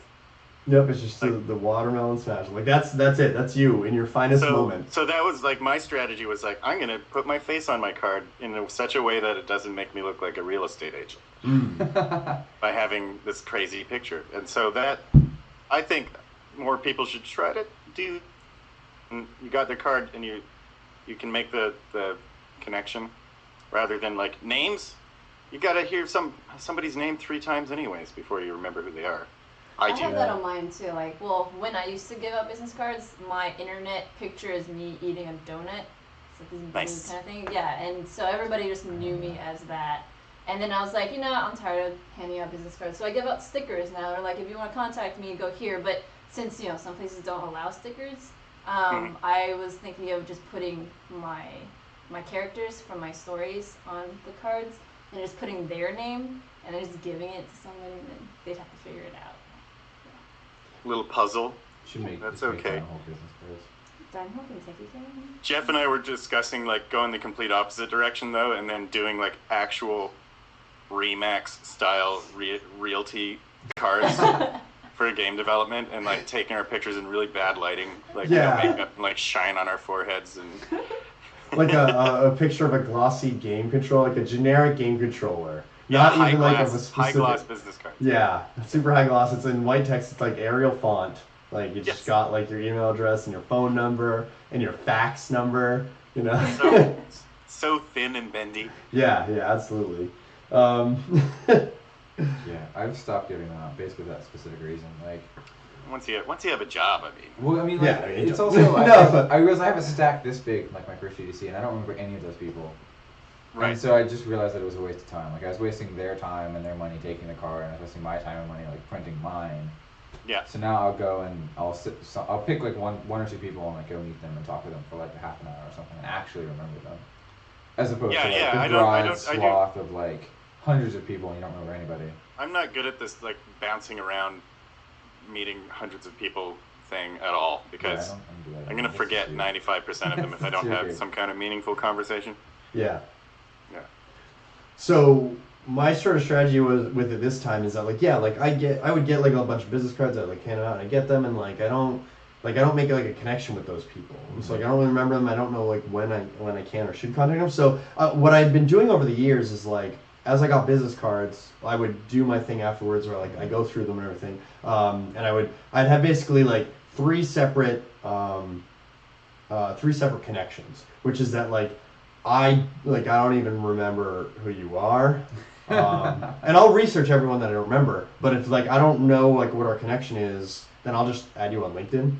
LinkedIn's like my least favorite connection thing ever. It's so bad. It's just LinkedIn's annoying for me because they'll teach, like at the school I went to, they have like a personal networking kind of thing, and they always teach you just go on LinkedIn and like find people. And so I get random messages from people that went to school 5 years after I graduated, who I've never met or spoken to at all, and they're just like, yeah, we went to the same college, add me. Nope, ignore. I just ignore all of them. I just like I just like add the people, actual communication system of LinkedIn is so awkward that yeah. no one's yeah, ever that actually too. like known. I think one person has like talked to me directly, or no, maybe a handful. And the first thing you do is like, let's talk somewhere else. Yeah, you set up a meeting elsewhere. Yeah, but let's not talk on LinkedIn. This is annoying. I think I value connections of any form, so that's like my long shot area. Like if I need to go meet someone from a company, then I will go to LinkedIn. I'll be like, okay, how far away am I from someone at that company, and then like who can I contact to introduce me? So it's useful for that. So I add everyone. on Okay, LinkedIn. yeah. But then the next step is like, okay, like I think this person is someone that I should like. I remember them or like wanted to have more of a conversation with, and generally I will email those people. to like try to have a conversation and see if we can make it a better connection. And then there'll be people that I like actually connected with, and like I just add them on Facebook. Like Facebook is what I use. Plus, it's a way to keep up with people. And I also have recently used Twitter, so I know a lot of people do that for Twitter. I prefer Facebook myself, just because like I use it a lot and I will see their feeds and in the way it updates and everything. Like I get to see sort of what they're up to. With Twitter, it's so easy to miss what someone's doing, and like I only follow like I don't know like less than 200 people, and my feed is like it's like almost unusable. Like I need to feel like I have to prune it down. Yeah. Whereas Facebook, I can like hundreds of people, and I can still keep up with them. True. Yeah, I feel like Twitter is just a conversation. You just kind of jump in the middle whenever you're like, yeah. You want to hear my social networking site analogies? Yeah. Okay. Facebook is kind of like a dinner party where your invited friends and family can attend. Maybe not the family. But if someone shows up that you like don't know at all, it's weird. Right? It's weird, and you want them gone. LinkedIn. I guess that's like, most people. LinkedIn is like a business party with no booze. It's like what? Nothing free. Like everything's awkward. You have to buy your drinks. They didn't even have enough raffle tickets by the time you get there. Whereas Twitter, why it's my favorite, is like it's an open house party, and you just go and just shout at people. Yeah. And they can either ignore you or shout back. And so you could just shout at some celebrity. Like that's how I've gotten into contact with like idols of mine. It's just by hopping into a conversation, like Andrew said, with people that I really, really admire in the business, and then suddenly we can like be on speaking terms if we meet at a convention or something. Yeah, that's why Twitter is super useful, and I'm getting more acclimated to it. It's just my conflict with Twitter is that like I like to practically use it, so like my feed is very important to me from what I'm seeing. But it is like socially respectable that if someone follows you, like you might want to follow them back, especially if you meet in real life. Oh, if you meet in real life, yeah. And I want to do that because I want to like be like, hey, like I appreciate our connection. But the other time it's like, well, you post things that are not directly relevant to me, or like I want to communicate with you on different terms. I don't think it's that rude. Yeah. But maybe I'm just a rude guy. You can put them on a list. That's what I need to do. Actually, yeah, I've heard like people have these tweet decks and like they have all these different lists with different people, different streams. So maybe that's what I need to do, and that'll solve all my problems. Yeah. There we go. Learn how to use Twitter. I don't connect with everybody on Twitter, but if they follow me, I'll follow them on my Dynaholt account, my company's account, and so I'm following a bunch of people on my. And you'll just never read it. Yeah. That's not rude. No, at all. But I'm still connected to them in some way. Yeah. Like if they need to reach out to you, you just lie to them. No, I'll lie to them. I don't say anything. Yeah, I don't follow everybody that follows me. Granted, like not a whole bunch of people follow me, but it's still I look at kind of what they talk about and like how often they tweet and that sort of thing. So a comment from Viper 50BMG mentioning that they were at the Valve booth and at GDC and they saw Adam Sessler, who remembered them from Gunpoint at PAX 2013, and they just had a conversation. They were talking about the VR stuff, and like that's. I feel like in my experience, talking with people that are like more famous and having people talk to me that like I guess think I'm famous, which is a weird thing for me to experience. Someone that gets excited about what I'm doing. The thing that seems to work best is just like talk to them like a human, Like if I talk to someone and I'm like, oh man, it's cool that you did this thing, that's not a conversation. They're like, thank you, and that's it, right? Like. But if you come up to me like, oh, like, how did you do this thing, right? Or like, what are you interested in? Like, okay, I can talk. Then I can like answer something. I can, so like that's a tip. If you want to talk to someone that you really appreciate, just have a conversation with them. Talk to them about what you're interested in. Yeah, there's apparently someone speaking Japanese on the stream, which is cool. It says Nihon Karemo something shimasu. I don't know exactly what that means. But yeah, thank you for speaking Japanese. I appreciate that.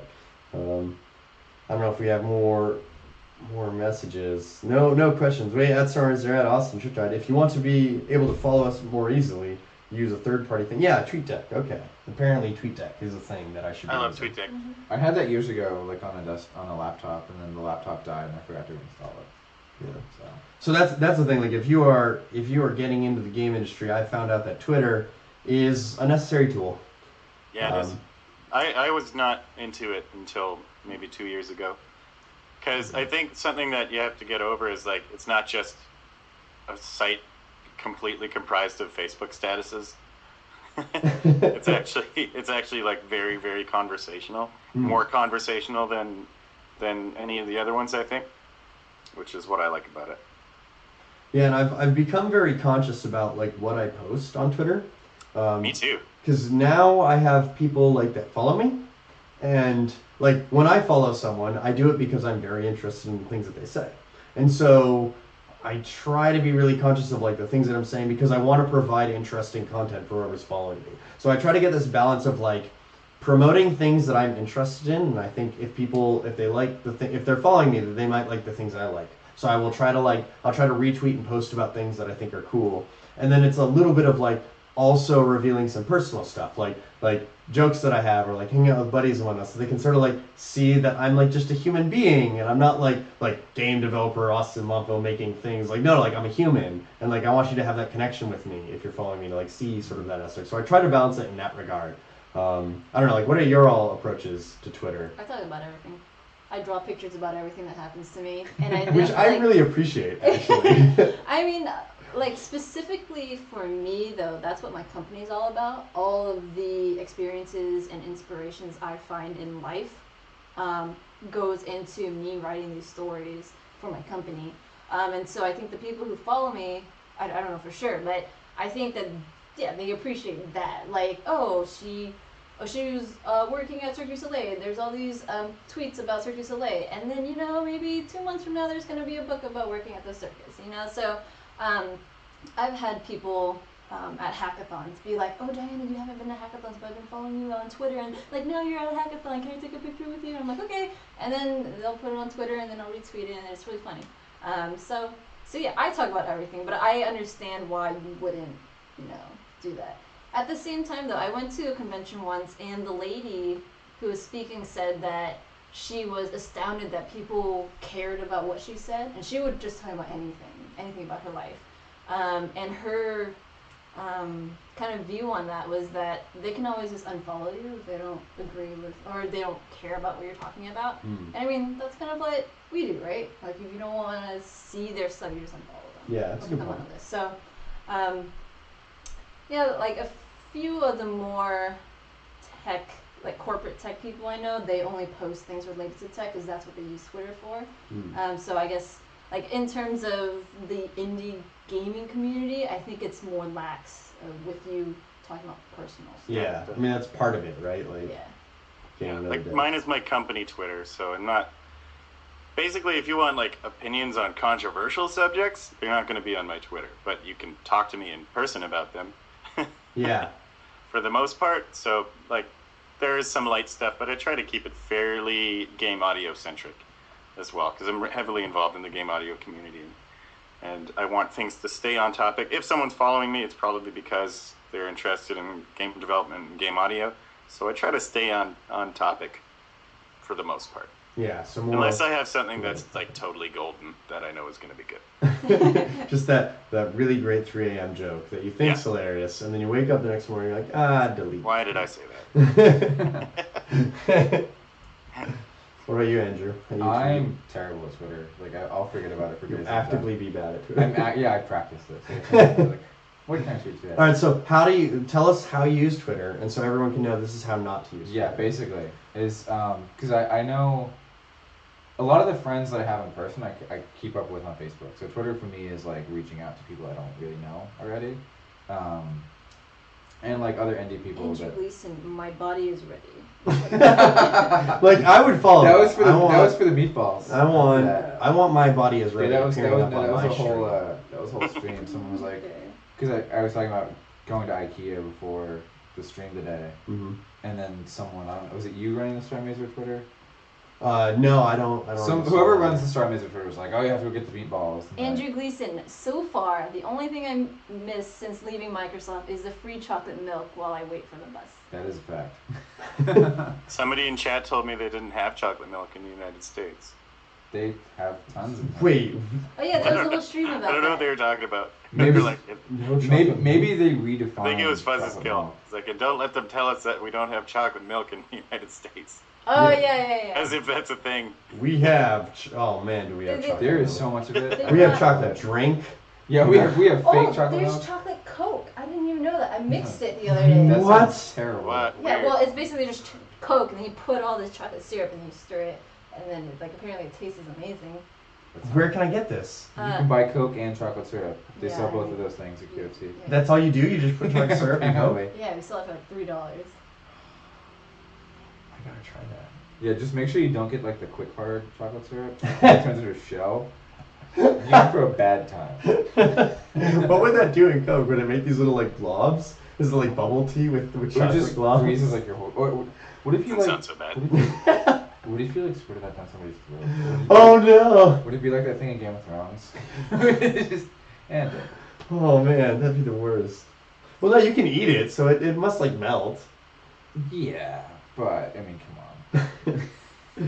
So Lies Austin. But yeah, no, my Twitter is, I just say random stuff. Like, I tend to use Diana as my like filter. Like if I think of something, I was like, I don't know if this is funny or like rude, and she'll usually be like, that's rude. But actually, I think she just goes through like all of my terms. Like, yeah, this is all rude.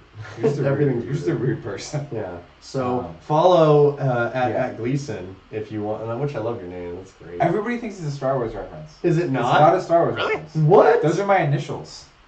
Are you serious? Yeah. Wait, how's those? The AT-AT. The An AT-AT. Oh.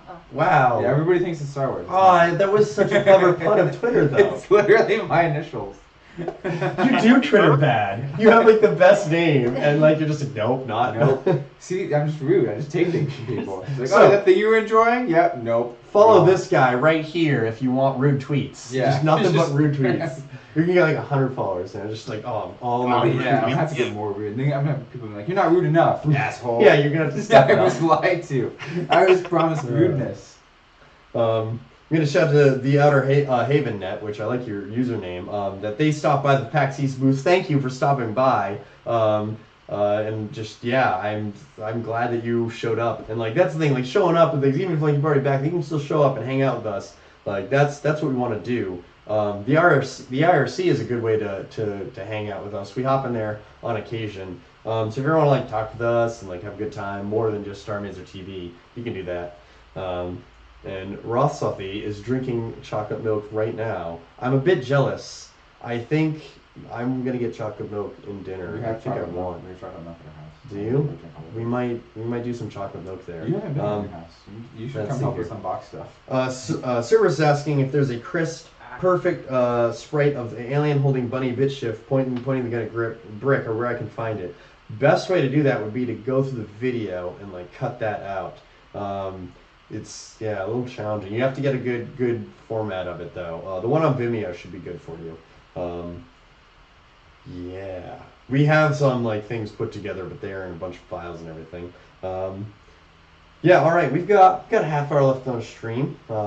There are other things we should. I guess I want to talk more about like other things that happened at GDC and things that happened at PAX that I heard about. I just want chocolate milk now. Yeah, it's countdown to That's chocolate all I milk can think about. is really what it is. Countdown to chocolate. Yeah, we will be counting down 27 minutes We need a until chocolate countdown milk. timer on I wish I don't have that. I don't have the extreme cosplay. The stream has upgraded quite a bit. It has. Like we've got names there for the the 2DX side of it. Yeah. Last time it was just a video of my computer screen at too high resolution. Yeah, just killing people's bandwidth. But no, I got some assets from Cosmo. We have an updated version of this program, so I can like switch between scenes, and that's how you saw the loading thing. I think I had music playing before the stream was on. I'm not positive, but I know think it was playing. I don't know if it was playing. Yeah, it was playing. I don't know if you heard it, but maybe you did. Yeah, so let's see. Another thing that happens at GEC is there's a lot of parties. Parties are a big thing. So like during the day you go and like you learn and like you go to sessions and like you get educated and you learn about like intense things from all sorts of developers. It's a great place to share knowledge, which is totally cool. But the night there's the parties, and that's like where the real like networking is. Everyone goes out. There's all sorts of different parties, tons of free food, like people just having a good time, and like there is a whole network of parties here. There's actually a Facebook group called the Fellowship of GDC Parties, which is headed by this guy. I think he's the main person of it, Ode, who I finally met him, and he does like 5 parties a night. Like his arm is just wristbands of like parties that he goes to, and like he's been to so many parties that it's no longer enough for it to have free drinks and free food. That is the standard. It has to be a cool event for him to be really into it. But the cool thing is no matter what party you're at, he'll be there. You'll see him at once during the night. He's always got shades and long blonde hair. He's a super cool guy. He's just like super chill, always ready to party. I wonder if I think he makes games. I'm pretty sure he makes games. He just shows up.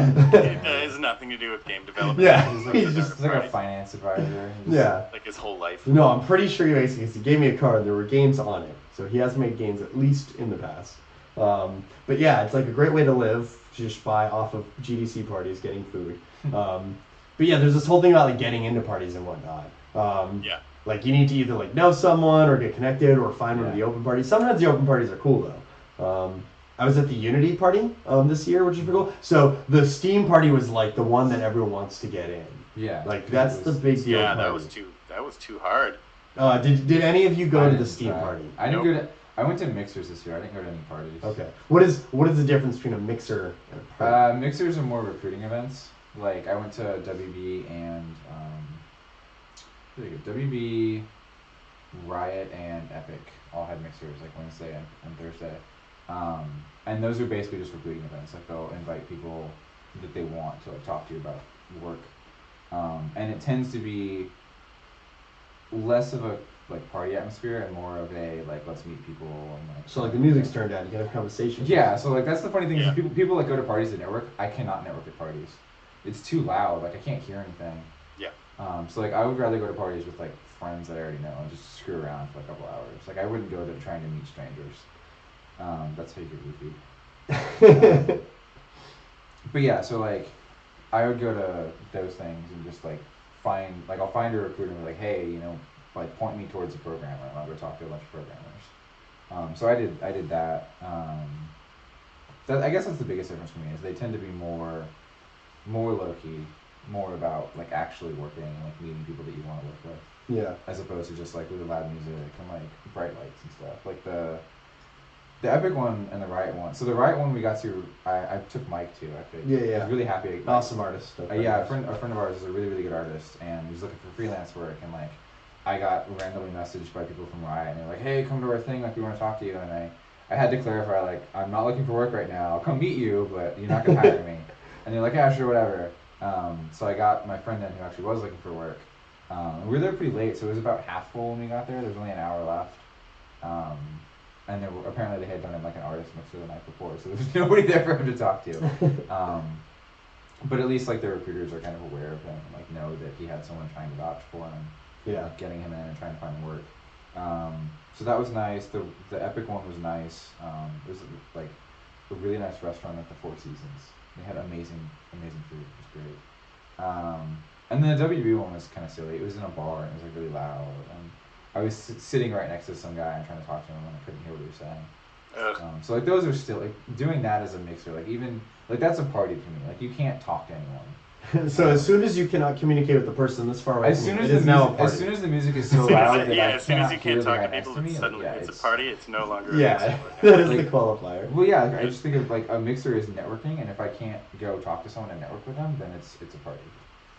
So like there's like I'll see pictures of people like at the Blizzard parties and stuff every year, and they've got like random photo booths and hats and stuff. Like those seem to be more about just having a good time, which is fine, but I don't look at those as networking events just because I can't meet people. So I tried to get into the Steam party. I thought there was just like flippy hair thing. I just let you in. You know, I tried to, but it didn't work this time.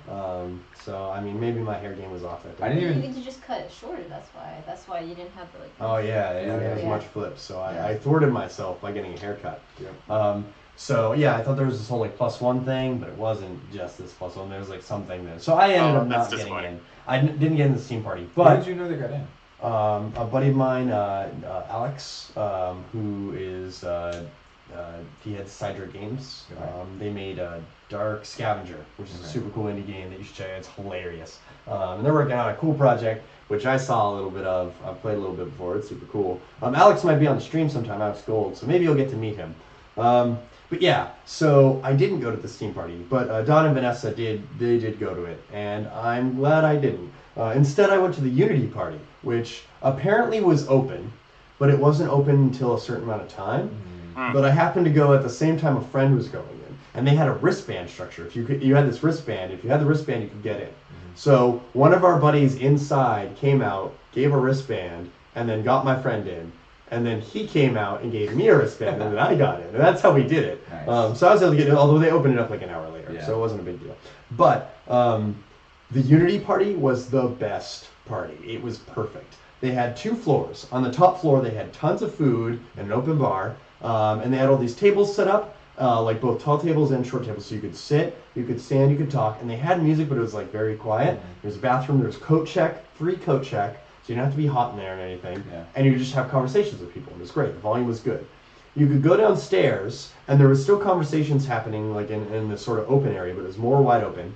So you get some breathing room. And then they had a DJ with a dance area, like dance floor and everything. And so you could party there, like loud music and dancing. And that's what I did. I went to there and like basically I talked to a couple people and then straight to the dance floor. And met a bunch of like people from Copenhagen, which was totally awesome. And then they also had this sort of like patio area outside, so people could smoke and people could cool off if it was too warm inside. And like that balance of like the multiple places to talk, the party area, like the food and drink, like boom, best party. Like absolutely, that's how you do a party, because you can communicate with people, you can get loud and get rowdy. Like it is the best. I heard about the Steam party, and Don spent a lot of his time, like there was like, you couldn't talk with anyone. It was super small in like most of the areas. It was just like loud music pulsing and whatnot. And so he just like, he played Smash Bros.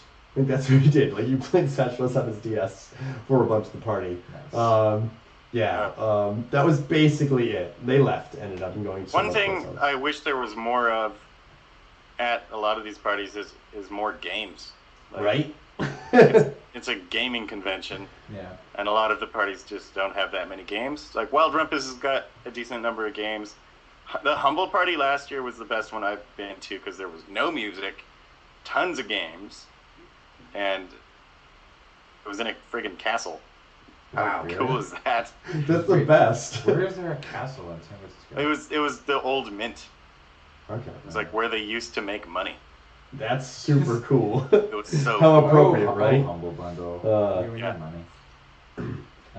See, we should just throw parties in here. You just gotta make a ton of money and then we'll throw a party. Yeah. Yeah. Well, we'll make Starr Mazer the best game ever. Yeah. And then we'll have a crazy Starr Mazer party. Yeah, well, crazy Starr Mazer party there'll be games, no music, decent volume. No occasion though, because you got so much. Like, only Starr Mazer on 50 different. You have so many like good musicians involved with Starr Mazer. You just need to have specific times for you to do it. All right, guys, it's dance time. Dance time. Like one 15 song. minutes of they dance just do time. one song. Everyone's like, okay, dance, and then you turn set it up off. all their gear.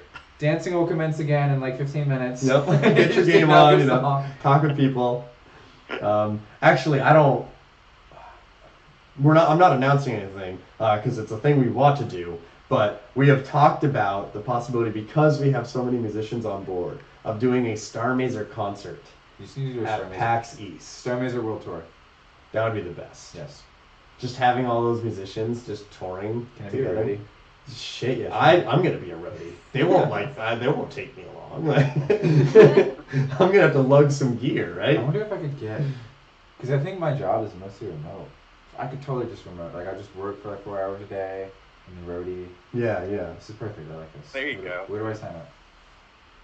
Yeah, we'll find out. Yeah. When we make this a thing. After the 3DS stretch goal. Yeah, after the 3DS. This is Starr Mazer World Tour. Starr Mazer World Tour.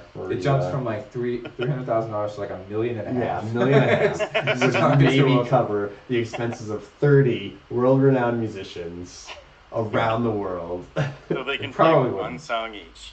Yeah, each get a song. Yeah, like that's like, yeah, if you do 30, well, That's like an hour and a half concert right there. Like everyone does one song. There's got to be a medley at the end where all of them are playing all at once. And like you just pick a different song every night, so none of them ever know what they're supposed to be playing. It's just Starr It's Mazer just terrible. Jazz. Like the last song is just awful every night. All right, go home. Yeah. I'm trying to like read it. There's a bunch of conversations talking about like Japanese games and stuff and point and shmup and visual novels and things. There's a great conversation going. Yeah, Completely this is tangent two to separate what's ones. going on. I mean, go for it. I'm So the complaints about like not being able to play games and stuff, I think is one of the reasons I don't care about getting into parties. Like, it's one of those things where like if I get invited and I can go, I'll go and just kind of see what's going on and be like, yeah, I got into whatever party.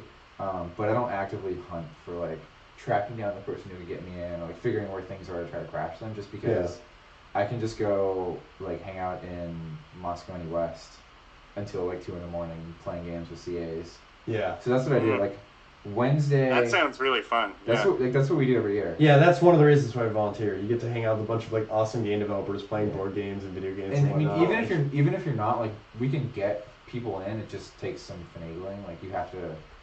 Yeah, you gotta be a friend. Yeah, you have to know someone who can like, get you in. Mhm. But yeah, it's fun. Like so, Wednesday night we went to the award show, which I hadn't done before. That was fun.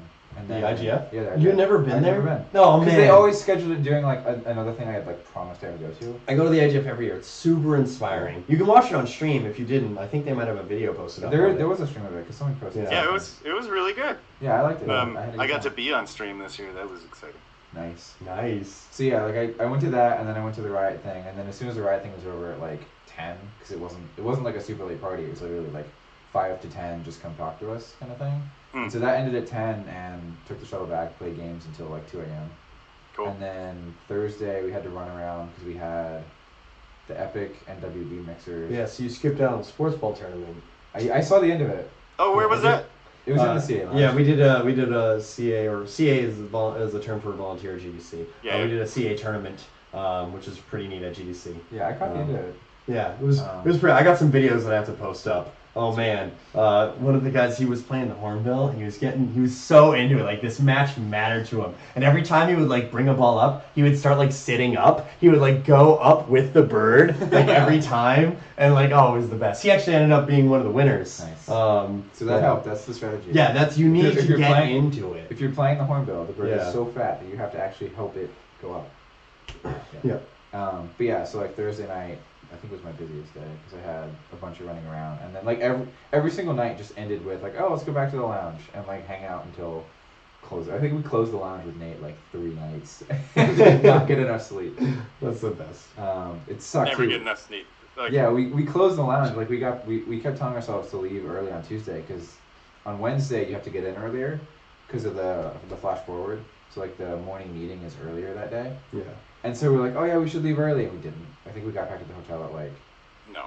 freaking 2 It's not gonna- or 1:30 or something, and then we had to be up like 4 or 5 hours later to get ready and go to Yeah. the meeting. The summit is like, you go to talks, you go to parties, you go to talks, and then as the days go on, you just start sleeping through talks. Yeah.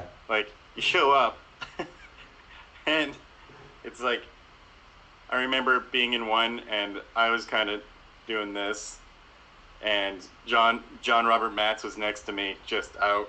He just passed out. And I looked over at, like, I was just started scanning the room, and I was like, oh man, everybody's sleeping. Just like that's gotta be the worst thing of like a Friday morning. This is Thursday. Thursday. It's just NapCon, right? Like, yeah, like I think maybe the GDC schedule should be adjusted so that every day it starts like an hour later. Then like people will actually still be attentive during the whole thing. No, I think people will be like, oh, it starts later tomorrow. I can Yeah, stay, you know, yeah. It won't I happen. can stay Yeah. out later. Yeah. We'll just get in an hour. We have a fellow CA on here, Sky SC. I don't know exactly who it is. I don't know if they want to announce themselves, but hey, buddy, thanks for joining. Yeah, so we're talking about the parties thing, and yeah, like that's actually the thing because I'll go to game conventions, and there are parties that happen at game conventions, but I don't party at conventions as much because I'm not like networking. Yeah. Like I'll go to maybe like a dance area, like go dance for a little bit, but I'm just gonna hang out with my buddies, play video games, and like yeah, I think games like game conferences and game conventions should have more games. Like there are cool events like the mix at IGN was super awesome because it was just a bunch of games. Yeah. I got to play a bunch of cool games. Like we mentioned the update. I played Jetpack Squad. Oh man, that game is totally awesome. And I met a bunch of other cool devs. I played a bunch of other games. I ended up meeting a dev who is basically me, but from Norway. This person has had like my same life experiences, like my same path to the indie like whole thing, and like just the games he's working on, like why he's working on games, pretty much like all around, just like exactly like me, just from Norway and like with dark hair. Really cool guy. They made this game called Am I Asleep? Alive in Sleep? Something in the Sleep? Now I feel bad for not remembering his game. It's a horror game. You should check it out. Something Sleep. I'm sure someone will. It sounds Yeah. like horror game Sleep. Yeah. It's in my brain now. I can't Among remember. the Sleep? I think it's Among the Sleep. I think it's Among the Sleep. I think it's Among yeah. the Sleep. Yeah. Yeah, I met some devs from that game as well this year. Yep. Yeah. Yeah. That's great. Let's see here. You know me. I wasn't there this year, and I will always tell you, sports ball. Now I have to guess the 10 people that is. Among the Sleep. All right. Thank you for dropping that in, Sky. Yeah. So it's Among the Sleep. I need to actually play it, but I'm really excited about their next game, which looks cool and modern, and you live the life of a person, and that's what you do, and I'm all about that stuff. Cool. Yeah. But yeah, so there's also events there's an event here in Seattle called Invisible Arcade, which is a super cool format for showing off games. Oh, when's that? So it's I'm down for that. It's an event held by Samantha Coleman, who's working on Centris right now. And what happens is that there'll be a few selected games to be shown, and basically a bunch of people are there. They've got a bar, people can talk, they can have conversations. Among the drunk, awesome. Oh, it's Tim. Okay, now I know Tim. We hang out at Full Indie in Vancouver. Gordon, you might not even know Tim. Nice to see you. Nice to hear from you, Tim. It was a bummer not hanging out with you all year, but that was the whole thing. It was harder to be an international volunteer this year. But yeah, so in Invisible Arcade, what happens is a few games will be selected, and someone will go on stage and play that game, and they have a giant projector set up to show the game. So a game gets highlighted. You get to see in detail someone from the crowd or one of the devs play and show the game, and they have breaks in between the games so you can have conversation. I wish there was more set up for being able to play the games. I think it's just because there's limited space that they don't play that as much. But yeah, also Full Indie does the game nights, and at the Seattle Indie Social, there's generally a couple of games on display. Portland, the Portland Indie Game Squad does this cool thing called the Drink and Draw, where what they do is they have artists come in to hang out, get drinks, and draw, but the subject matter is fan art for games on display. And so they have indie developers showing off their games so people can play games if they're not inclined to draw, and artists can come and draw content for those games. And it's a super awesome idea. I haven't been to it yet, but I want to go down and go to one of those events. But yeah. You have a bunch of drunk people drawing Starr Mazer. Yeah, I would love to see drunk brick scribbles. Can you just Starr Mazer sports ball crossover? There already is. Really? Yeah. So if you go to any of the three, any of the three space stages in sports ball, there's a space station floating in the distance. It's a hollow exeter station. Nice. As you can see the silhouette.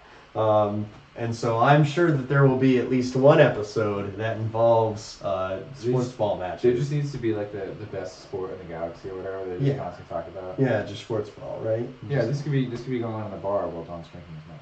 Yeah, while Don's drinking the milk. We're not supposed to. I hope he doesn't watch this. He can't know. He can't know about it. That's a secret. I forgot about that. That's a secret. Take no, it, Tim. no, Thanks for joining. that's not the crossover I was thinking of. I was thinking of there's just a random hidden bird and it's just brick, and he just flaps his. Yeah. He just sit on him. He just flaps his arm. That's yeah. But yeah, so Digineco, Dan, wait, isn't not having tons of games at GDC to play kind of a good thing, because there's already enough events where groups are pressured to make playable appearances, appearances for, right? So yeah, basically GDC is a much more focused on a learning aspect of it. Yeah. But still, like, there are people who have completed games, so it would be nice if you could have an event where there's not pressure of it, like even if it's just released games. Yeah. That would be totally cool to be playing those at the events. Yeah, I've noticed that there has been a lot more promotion of like games and like showing demos and whatnot at GDC, and like that's got to be rough, because like it should definitely be a place of like learning and meeting, and not like a place of stressing out about getting your build. Like that's what PAX is for. PAX is for like crunching to get that demo to make it perfect so it doesn't crash, and you know, thousands of people can play your game. The career pavilion this year at GDC was really depressing, actually. Really? Did you go into it? No, I didn't. So what's the career pavilion? So the career pavilion is basically like it was like an expo floor. Like if you imagine like a PAX or Gamescom or whatever, like just a big warehouse full of booths for companies. And every previous year I've gone to GDC, like there's a big Riot presence and there'll be like WB and like a giant Activision Blizzard booth, where they'll just like have devs and people like that you can talk to about working at the company and what they're looking for and that sort of thing. And there's just like there wasn't anybody in there. The career pavilion was about half, maybe a third as big as it has been in previous years.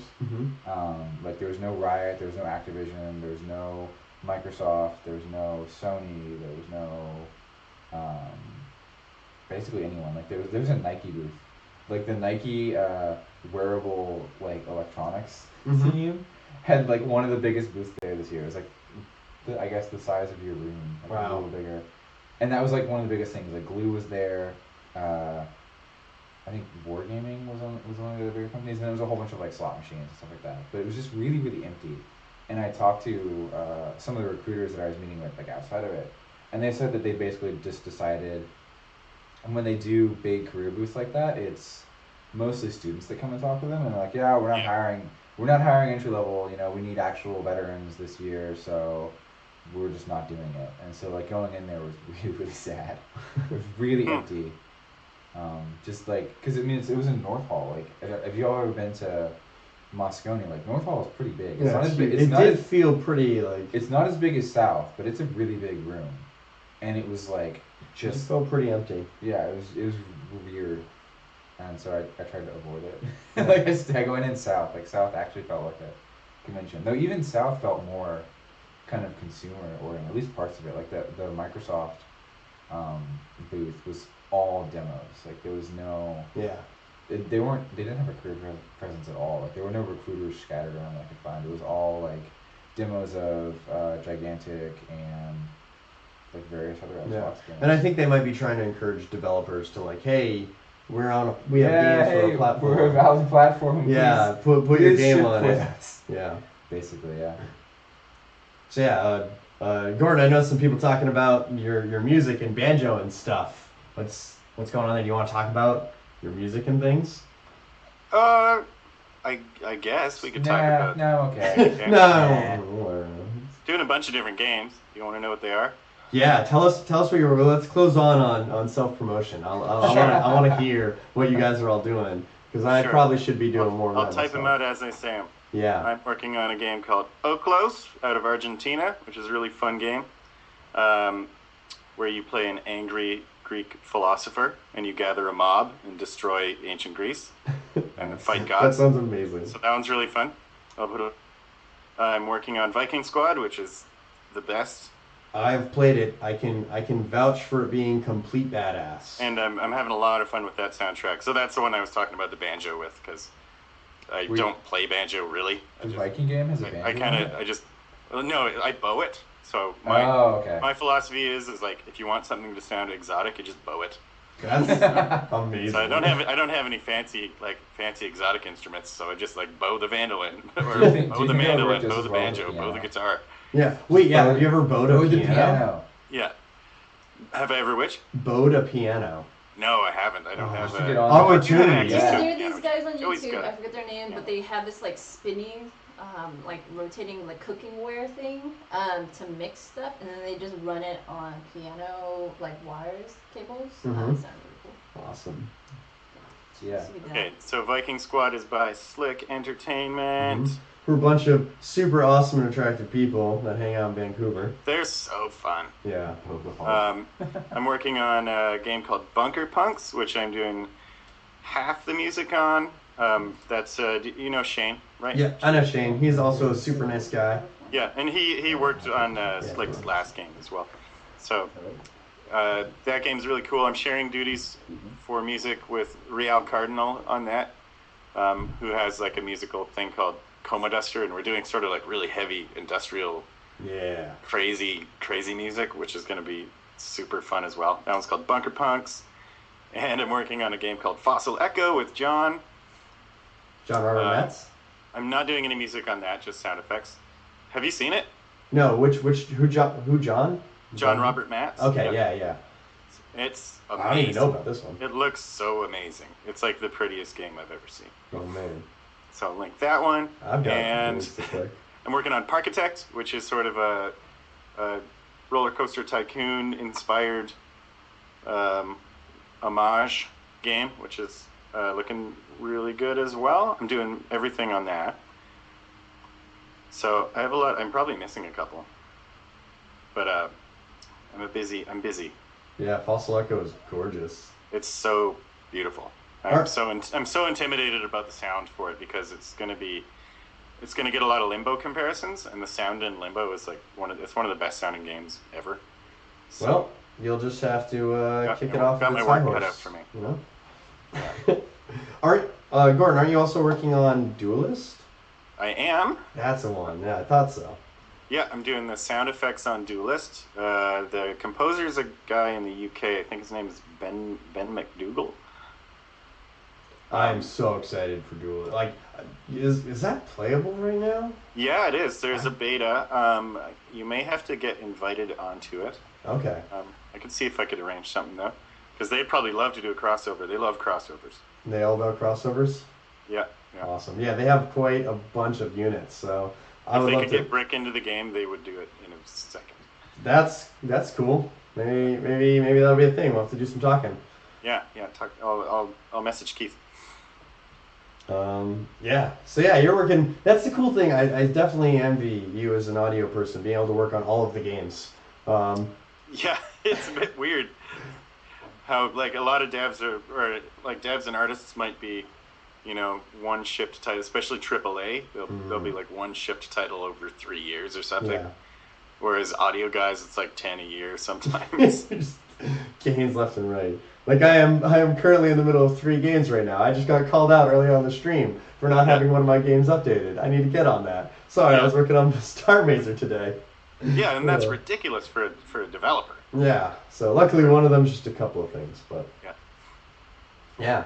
All right, so that's where you can hear all the best sounds and music. Those links that are up there. I think that's most of them. I work on stuff with Power Up Audio all the time. Yeah, we're a super classy group of gentlemen. Yeah. Diana, what about you? You do your self-promotion bit. I recently got a job as a server at a diner. And I get these cute little like outfits. It's like retro, like 70s, 80s type themes. And my kind of reasoning for going into that was that for the past year, have just been working at home as like a developer, like and getting freelancing gigs and stuff. And I realized I lost my like communication skills like that, you know. And I was like, shit, I need to talk to people. And like my whole thing about my company is getting out and getting inspired by things. And so I was like, maybe I'll just be a server, kind of make money like that, so I don't have to worry about all these gigs, and then just talk to like all these different people.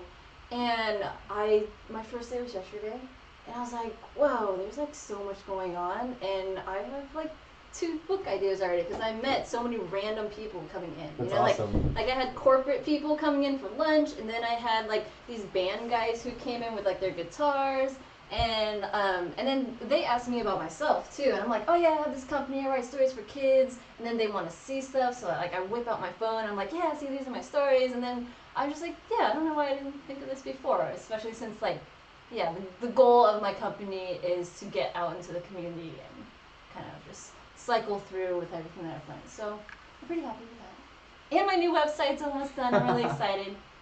Yeah. Awesome. It's looking good. I've been like spying on it. Yeah. Yeah. I saw a sample of it. It's legit. It's Yeah. legit. Yeah. Your turn, Andrew. To Yeah, do sorry your about that. self-promo. I got a call from Andew, so I had to step out. Yeah. But they're flying me down to Santa Clara next week. Sweet.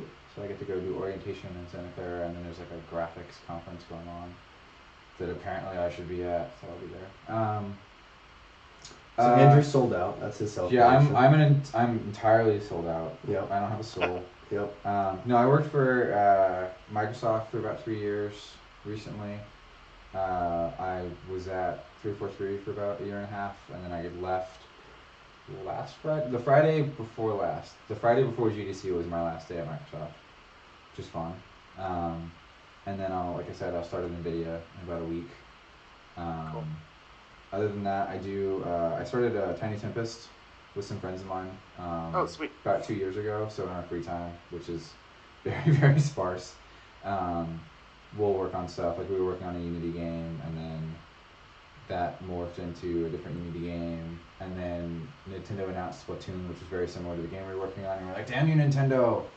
Making good games. Yeah, taking our game idea 2 years before we took it, and then making it better than we were making it.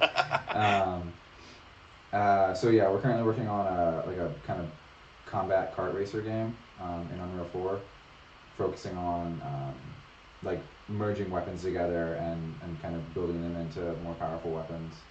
So that should be fun. I need to get more work done on that as soon as I finish moving and actually set up my computer again. Yeah. Because yeah, I can't work on my Mac because it is crappy. Unlike your Mac, which is less crappy. Sure, there's a way you can make it happen. I need to upgrade it somehow. Yeah. Because yeah, it's trash. But my desktop is good. I like my desktop. So yeah, that's basically it. It's a combat racer game. I need to get around to like updating the Tiny Tempest website. I used to do like weekly blog kind of updates, and then they took all of my time though. Like it takes a lot of time to write a blog. Putting those together took all of my dev time, and so I would like do this tiny little thing and then write a blog post about it and not get anything else done in like the entire week. Yeah, it's surprising how long writing those things takes. Like I wrote the update yesterday for Starr Mazer, and I was like, oh, like, it's been a little while. We need to get an update out. We've done a bunch of things. Yeah. It took me like 3 hours to write that update because I had to like get all the pictures and like thread tons of content and everything. Like, yeah, it takes a while. So it's like I did them weekly for like 4 weeks, and I was like, oh my god, I can't do this anymore. And then we did them at the end of sprints, so it was every 2 weeks. And even that took a whole bunch of time. I was like getting slow. And then it got to the point where it was like once a month I would write something. And now it's been like 6 months I haven't written anything because I've been busy with like job crap. But yeah, I need to get back into that because it was kind of nice like keeping people informed and like seeing how far it would like trickle. Like we'd put it on Facebook and Facebook would be like, oh yeah, 50 people saw this or 100 people saw it, and like trying to watch the number get higher and higher each time. But yeah, so it's almost to where I can start having our level designer like put stuff together and have an actual kind of like an environment we can play with. Yeah, that's what I'm trying to get with. Yeah, I need to make a couple more guns, and I need to actually go through and make the cart. Like we're just using the demo Unity cart right now, which doesn't drive at all like a cart should. It drives like a car. Yeah. And so like you hit 50 miles an hour and you yank left as hard as you can and you just spin out because that's what a car would do. Yep. And so it's just annoying. So I got to redo that so it actually is fun to drive. But yeah, that's basically it. Lots of stuff up in the air. Other thing, Gordon, I want you to talk about. You also do a podcast, which I think would be relevant to the people on this stream. I do. Just because of the name. Yeah. I do a podcast with Matt Martinson from Clay Entertainment, and it's called Beards, Cats, and Indie Game Audio. Yeah, so you can listen to that on We try to keep it pretty broad. It's not like too audio nerdy, but it is. There's the beards and cats that get involved. Yeah. So. Yeah, exactly. Yeah. I can throw a little linky. Yeah, totally do that. Linky poo for that too. Yeah. Yeah, and I'll do my self promotion. I'm working on a game called Starr Mazer. You might have heard of it. Just peg sports ball the whole time. Yeah, I'm making a game called Sports Ball. I am making a game called Sports Ball. I gotta do more updates to that. But I'm also making a game called Starr Mazer. That's what I'm primarily working on. And yeah, so the next time that we do this stream, which will be on Thursday at the same time, we're going to dive into some more code and development stuff. I'm going to be showing you the stuff that I've been working on for the past couple of weeks. Hopefully, it's not in a crappy state. I have to fix this thing with being able to get undo forms and whatnot. I've spent the past morning just trying to figure out how to do undos. I have to re-architect my editor views. Yeah, so it will hopefully be in a good state then. Otherwise, we're going to just look at CodeBot, fix bugs with y'all. But yeah, so we'll be doing that on Thursday. We're going to call it a wrap now. I'm trying to figure out what this guy is explaining. Okay, I'll talk about this. Digineco Dan got a little confused about what Diana said because he missed something clear. And so he thought that you said that you worked at a place where you put cute outfits on customers. And Andrew is a guy that always risks the speed limit, working for Microsoft. Yeah. So you missed some keywords in there. But yeah, as much as Diana may put cute outfits on things, that is not her job. You should charge more. I'm making this little tuxedo for my little dinosaur. Oh, It's so cute. Okay, so maybe it is her job. I mean, it's from my other job. Yeah. It's gonna go straight to his head though. I don't want to deal with him after this. Yep, it's gonna be another. But anyway, thank you for joining Starr Mazer TV. I'm Awesomeness. This is Andrew Gleason, and we have Diana Pham. and of course Gordon McLattery. yeah. Thank you all for joining us on the stream. I really appreciate it. Thanks for having me, guys. Yeah, this is a blast. See us on the IRC. Watch the updates. Get on the Facebooks, tweets, and whatnot. We'll hang out with y'all later. And I'm gonna do the thing where we say bye. and don't forget to like and subscribe. Yeah, like and subscribe. That's what and you do, stuff. right? That's You the do cool that. thing. You hit the